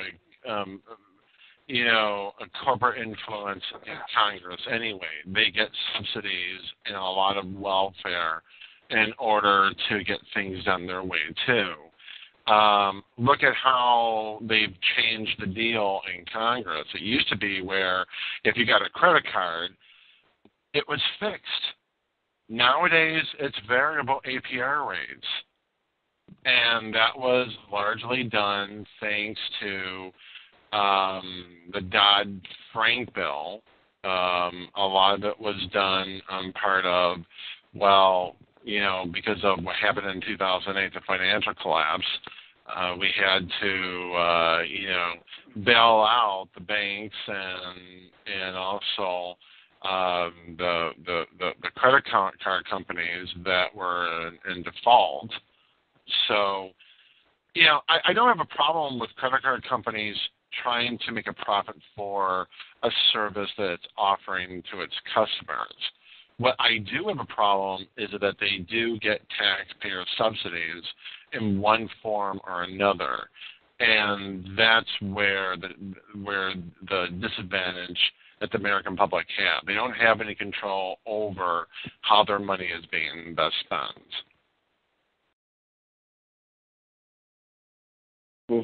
Jim, your thoughts? Yeah. Well, I remember recently that my my in-laws, they'd had a carte blanche card for like 30 years. I mean, used it a few times a year for different church family unions and stuff, and suddenly it got canceled. And they still don't know why. They paid the bill on time.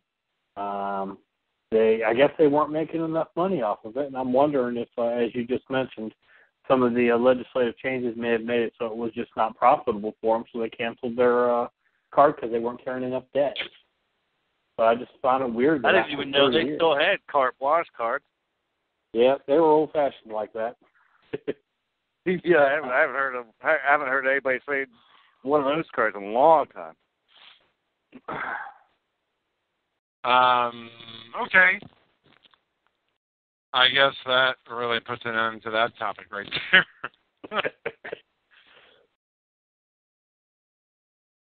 Oh my God. Hey, oh my goodness, I forgot your name. Mathew, right? Yes. Awesome. You know Brad Lowry or any of those guys up there in Ohio? Brad Lowry, man. Brad Lowry is the pimp, the Jimmy John's pimp. He is, isn't he? I love that guy. I wish he wasn't obsessed with cats, first off. But yeah, Brad is I know Brad very well. Me and him worked together on Gary Johnson's campaign in 2012. I met him I was speaking at the Tennessee State Libertarian Convention here in 2013, and I met him there. He really cool cat. I hooked him up with our guys up in Ohio. And what about the Liberty Radio Ohio guys? You know those guys? Bill Yarborough and actually I had a meeting with Bill today. He's one of the guys that we're working with to get the RLC in Ohio started. Oh, right on. He set up a thing where he had Usama Dakdok. He's like a really well-known anti-Muslim preacher in Florida. Okay. And he had both of us on his radio show. And it was hilarious. It was so funny that it actually made it into an article online.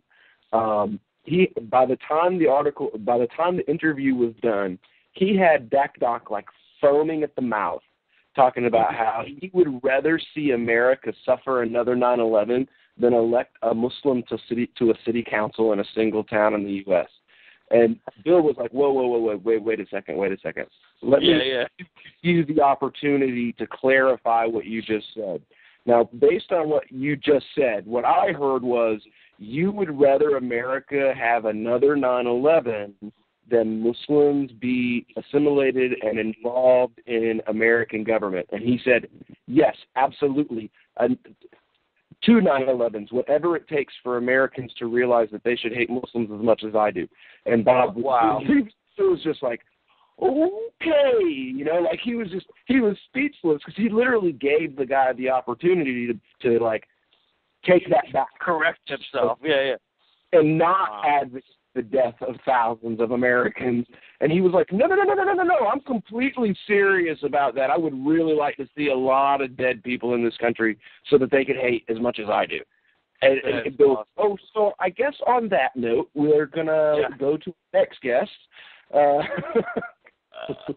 was your website again? No. This is the same guy who wanted to burn Qurans, right? Isn't that the? No, that was a white guy. This guy's an Arab. He's from Egypt. Oh. Okay. Dakdok. He's like he's been on Fox a few times. He's like the token convert, where he grew up in Egypt, so he converted to Islam. But his whole life story is a work of fiction. The first time that an investigator went and did a little digging, they found out that nothing he said about his life story, with the exception of he was born in Egypt, was true. So it was hilarious, man. Bill is a bad man. I like Bill. He's a lot of fun. He's good, yeah. And I don't know if he was doing the characters when you were on there, but like Stan Statist, and he's got a lot of funny stuff he does on his show. It's really good. I just met with him this morning. He's one of the people that we're putting together the RLC with. So. Well, the next time you see him, tell him Will at Muslims for Liberty said hello. I absolutely will. Okay. He'll definitely know who you're talking about. Well, on that note, we got one more thing to discuss here, and Jim, I think we should call it a night. Good. It's all you pick what we've got lined up on the topic, so you pick it. Which one? Well, let's talk about your friend Taylor Swift. Oh, boy. Taking her music off Spotify. Oh, yeah. Go ahead. You were... what do you think about Taylor Swift removing her music? I mean, off of Spotify. Well, one, I don't listen to it, but I'm just wondering what kind of agreement was in existence before that she was able to take it off. I mean, was it through one of the two companies that manages music royalties, or what was going on there? How was that being handled, and what kind of money is she looking for in order to get it back on Spotify? And the question also for me would be, how much money was she really losing in that case, and how many fans is it worth pissing off in the process? Obviously, if it's her intellectual property, that's a consideration. But I just wonder what's to be gained from doing that, and the press that she's getting for it, and one more artist follow. She's pulling what Prince did on YouTube and on iTunes too, so it's not a big surprise there. But I really think it's kind of a dumb move that she did this. I mean, considering the fact that a lot of people love to listen to Spotify for free. Yeah, if you like the features on Spotify, you can pay $10 a month just to listen to their music without the ads and all that crap. But it's totally up to you. And I just don't see how this is going to be a threat to her super biggest fans. I mean, her fans, I'm sure a lot of her fan base is on Spotify. I think she's using IP to basically, and in the way I can understand why she's doing it, because as a songwriter myself, I don't like it when somebody just takes something, but then again, there's the other part of me that says, well, you know what? If I put it out there, then anything goes. It's up for grabs. It's fair game, and it's out there for the masses to consume, and they like it. So if she wants to have her music out there through Spotify, I guess she can do that. If she doesn't like her music being on Spotify, she can pull it off. I mean, she's well within her legal right to do that. The question is it the right thing to do? And, is she really justified in doing this? And I really don't think she is, but,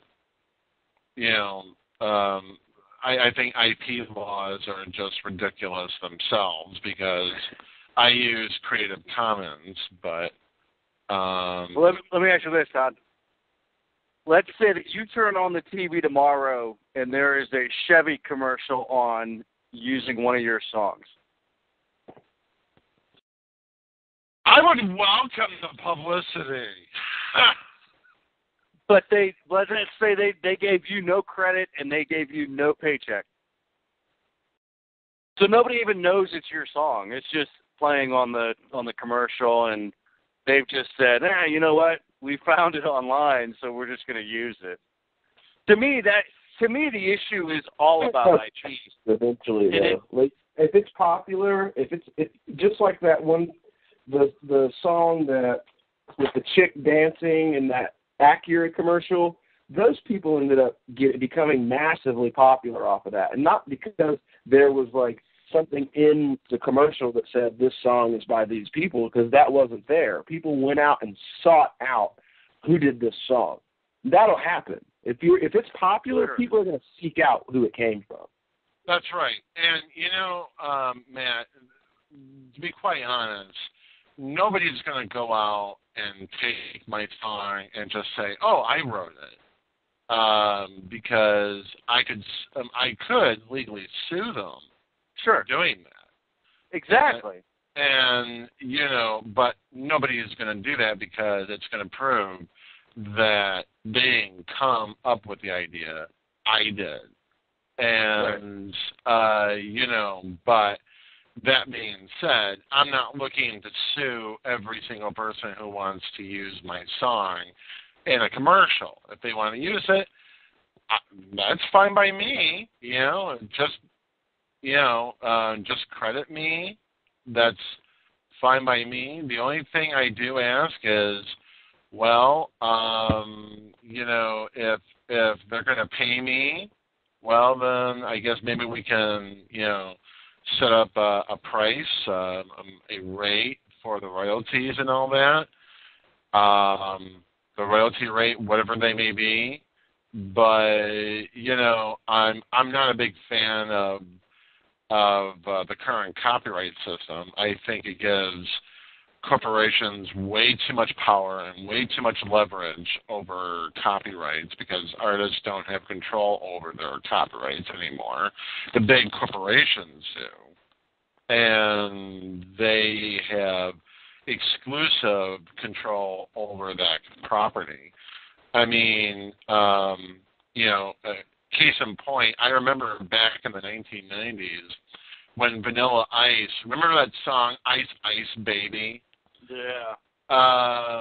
He wrote that song, and turns out he was being sued by David Bowie, who came up with the bass line. He just sued him only because he used the same. And that bass happens. line. That happens a lot, I think. I mean, I think that happens quite a bit because the problem you come up with is, like, if you hear something at one point in your life and then at some other point in your life you sit down and write a song, who's to say that what you didn't hear 10 years ago or 15 years ago helped influence what you wrote? Well, every musician says that they're influenced by previous musicians, but look at who's doing the whining. I mean, seriously, Metallica is bitching because they're not rich enough yet, because people are downloading their music off of Napster. You got Tom Petty, of all people. He's been famous since the 60s. Jesus Christ, man. How much money do you want to make off that tired-ass Mary Jane song? Crying because his royalty check from Pandora is not as big as he wants it to be. It's the same thing with Taylor Swift. The woman's making millions of dollars. Who gives a shit if your Spotify contract's not as big as you want it to be? It's a royalties check. You're literally cutting yourself off from a check that you're getting every month. I mean, the only loser in this whole situation is her. She's an idiot. She's like, you know what? I'm just going to put my foot down and not take your money. Well, it goes deeper than that. It's not just her being the loser in that case. Her fans are the biggest losers because her fans are the biggest losers anyway. Come on. I love you. But here's the thing, okay? The thing is that what's Spotify, 3 cents a song that they're playing it? And it's not them playing it. It's whenever it comes up that somebody requested. I love Spotify. I listen to Spotify all the time. How many times have you heard any Taylor Swift song? Is that in your musical wheelhouse, Todd? Oh, Todd just subscribed to the that channel. could be in my playlist. You have it like on just you're just spinning 1984. That's the only one, or 1989. But the thing is, it's like, look, as an artist, I think he has every right to say, you know what? I don't want you using my music, and I don't want you using my music. If I want to take, The Beatles. How long did it take until the Beatles had music on iTunes? Look at Prince, okay? The prime example there, Prince. He said that he didn't want his music on YouTube anymore and on Amazon or better yet, on iTunes. Actually, it was more on iTunes. And, you know, and that's the thing. He was saying, well, I'm against, I remember when he was on the George Lopez show, and this was about over a year ago, maybe 2 years ago, something like that, where he was on the George Lopez show, which is already canceled. I was going to say, that's like, wow. Yeah, it was canceled. I would be more pissed off at being on the George Lopez show than I would be at my music being on Spotify. Yeah, but it's like literally giving up money. Like they're not getting any more money because of the fact that they took their thing off. They're like, I'm not going to be on iTunes anymore. iTunes is like, okay, cool, then we won't send you a check anymore. And that's literally the only thing that happened. iTunes is not going to rework the contracts. If you don't want to have music on iTunes, we won't send you a check. And that's literally the only thing that's happening, is they're just cutting themselves off from money they could be getting. They're cutting themselves off. But they have that few money anyway. Exactly. So what the hell are they even bitching about? Well, I mean, but that's what I was like. Why do they don't care if they're getting a check from iTunes or Spotify. They've got enough FU money to say, you know what? If you want to hear my music, go buy my fucking CD. You're not going to listen to it online anymore. How many times people are going to buy copies of Purple Rain or one of Prince's CDs from the 1990s, Graffiti Bridge or whatever? CDs are old and played out. Nobody buys them anymore. Nobody buys them anymore. So go right ahead and limit yourself to a market that basically doesn't even exist. And by the way, here's a bigger and here's one example of a market that doesn't really exist as much. A lot of these artists, you know, pay homage to vinyl records and no, shut up, I love vinyl. Yeah, huh? I love vinyl. Well, I like vinyl too. I think dying market. But there's really not that much of a big market for vinyl. It's a collector's market now. At this point, that's all it is, because you can't even buy a record player anymore. It's a collector's market now. That's why they put out the funny shaped discs. Like you can get a Prince album in the shape of that weird symbol that his name used to be for a little while. You know, or you can get a Rod Stewart vinyl with his face on it and stuff like that. It's a collector's market now. It's a collector's market, right. And that's why they're printing those. But why would you limit yourself only to collector's market or dead market? When you cut yourself to the MP3 market, you're literally getting rid of 70 to 80% of the customers that are out there, because that's how music is consumed now. Radio, internet, iTunes. Those are your options. Pandora. Keep in mind, that music is consumed, and they're literally cutting themselves off from the markets that exist. Keep in mind, she didn't do that. She didn't say, I'm not going to have MP3s available of my music anymore.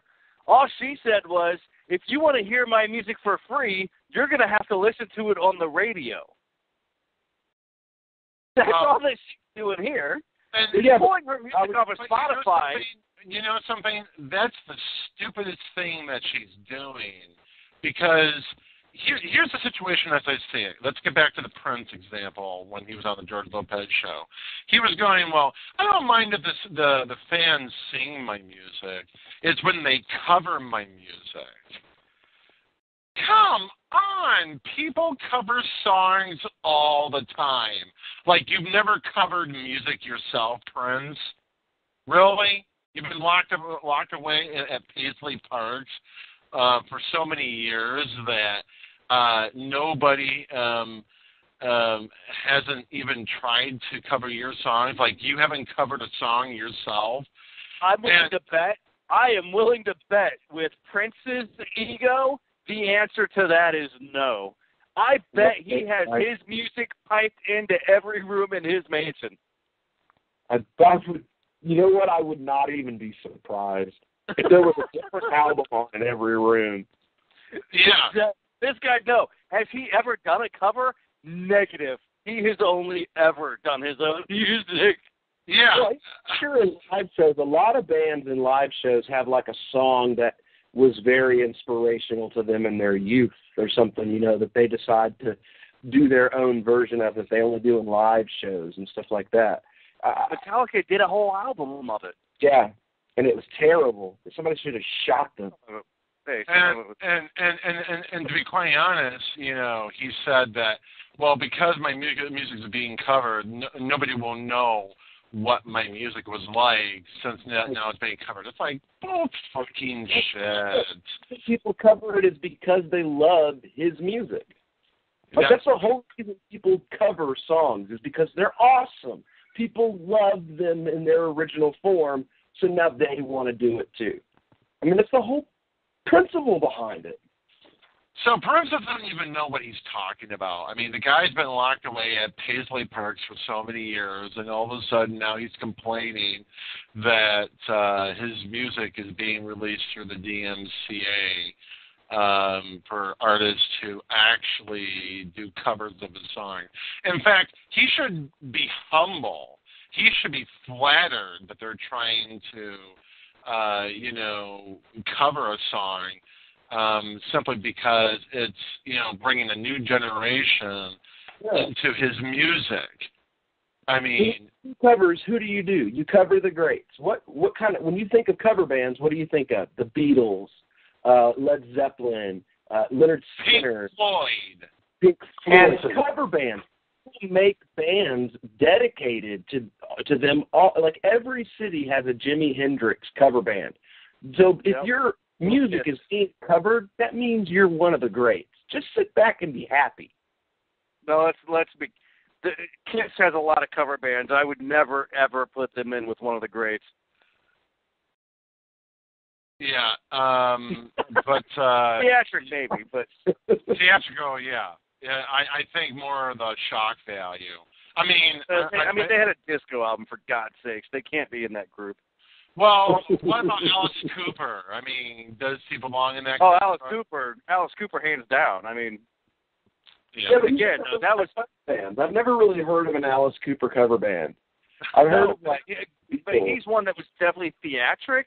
But I think he had really insightful music, though. Way more talent. More talent and more meaning behind the songs that he was singing.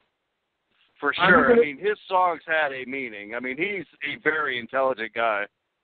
He is. He's an intellectual. I mean, look at what Gene Simmons turned into. He's like a war drum beating Yokon, right? And look at Alice Cooper. Alice Cooper, like, he's not even involved in any of this shit. He's busy, like, fucking some hot stripper model somewhere. And, like, to hell with you guys. I don't care, whatever. I mean, look, he's an intellectual. Yeah, I like watching him on the Muppet Show, like Jim Simmons. Yes. Yeah, exactly. I mean, you got to at least have some sort of a favorite artist that you've listened to on Spotify, Jim. It's got to be. Who's your favorite? Well, it would be Rush, but I have their entire catalog, so I really don't have to go to Spotify for it. But they did put out a cover album about 6 or 7 years ago that was really good. It was all the albums, it was all the songs, like someone had mentioned earlier, that inspired them to become artists. And I thought it was great. Not great that it's going to be hits, but great that, they put out that music that they loved that made them want to be musicians, and I got to know more about them that way. Right. Rush is one of the greatest bands in the world that everybody hates. They're like everybody's favorite band to hate for some reason. I mean, I don't understand why Rush gets such a bad rap from so many people. Some of their music is so brilliant. Well, I think a lot of people would you would have a lot of the Gen Xers saying, well, it was Rage Against the Machine that was kick-ass, or Art Blakey, man. I'm an old school cat. I love, like, if you look at my playlist, at the top is Art Blakey and the Jazz Messengers, from the 50s. Oh yeah, no doubt about it. Okay, I think we beat this topic to death, John. I think we beat the show to death. Yeah. Don't be bringing war hawks on because they get mad about that. Yeah, we had too much fun beating her to death. That's what happened. Yep. That's what we did. Yeah. To be fair, I think the only reason she was upset was because you called her a war hawk, though. I thought he said warthog, like, warthog. She was a big fat warthog or something. I didn't realize that he said warthog. Well, no, I wasn't trying to say she was a warthog, although... Say it, don't say it. Okay. Don't say it. Okay, I won't say it. I won't say it. Okay, so I guess that concludes tonight's broadcast of LCTL. There we are. Here we go. Good time.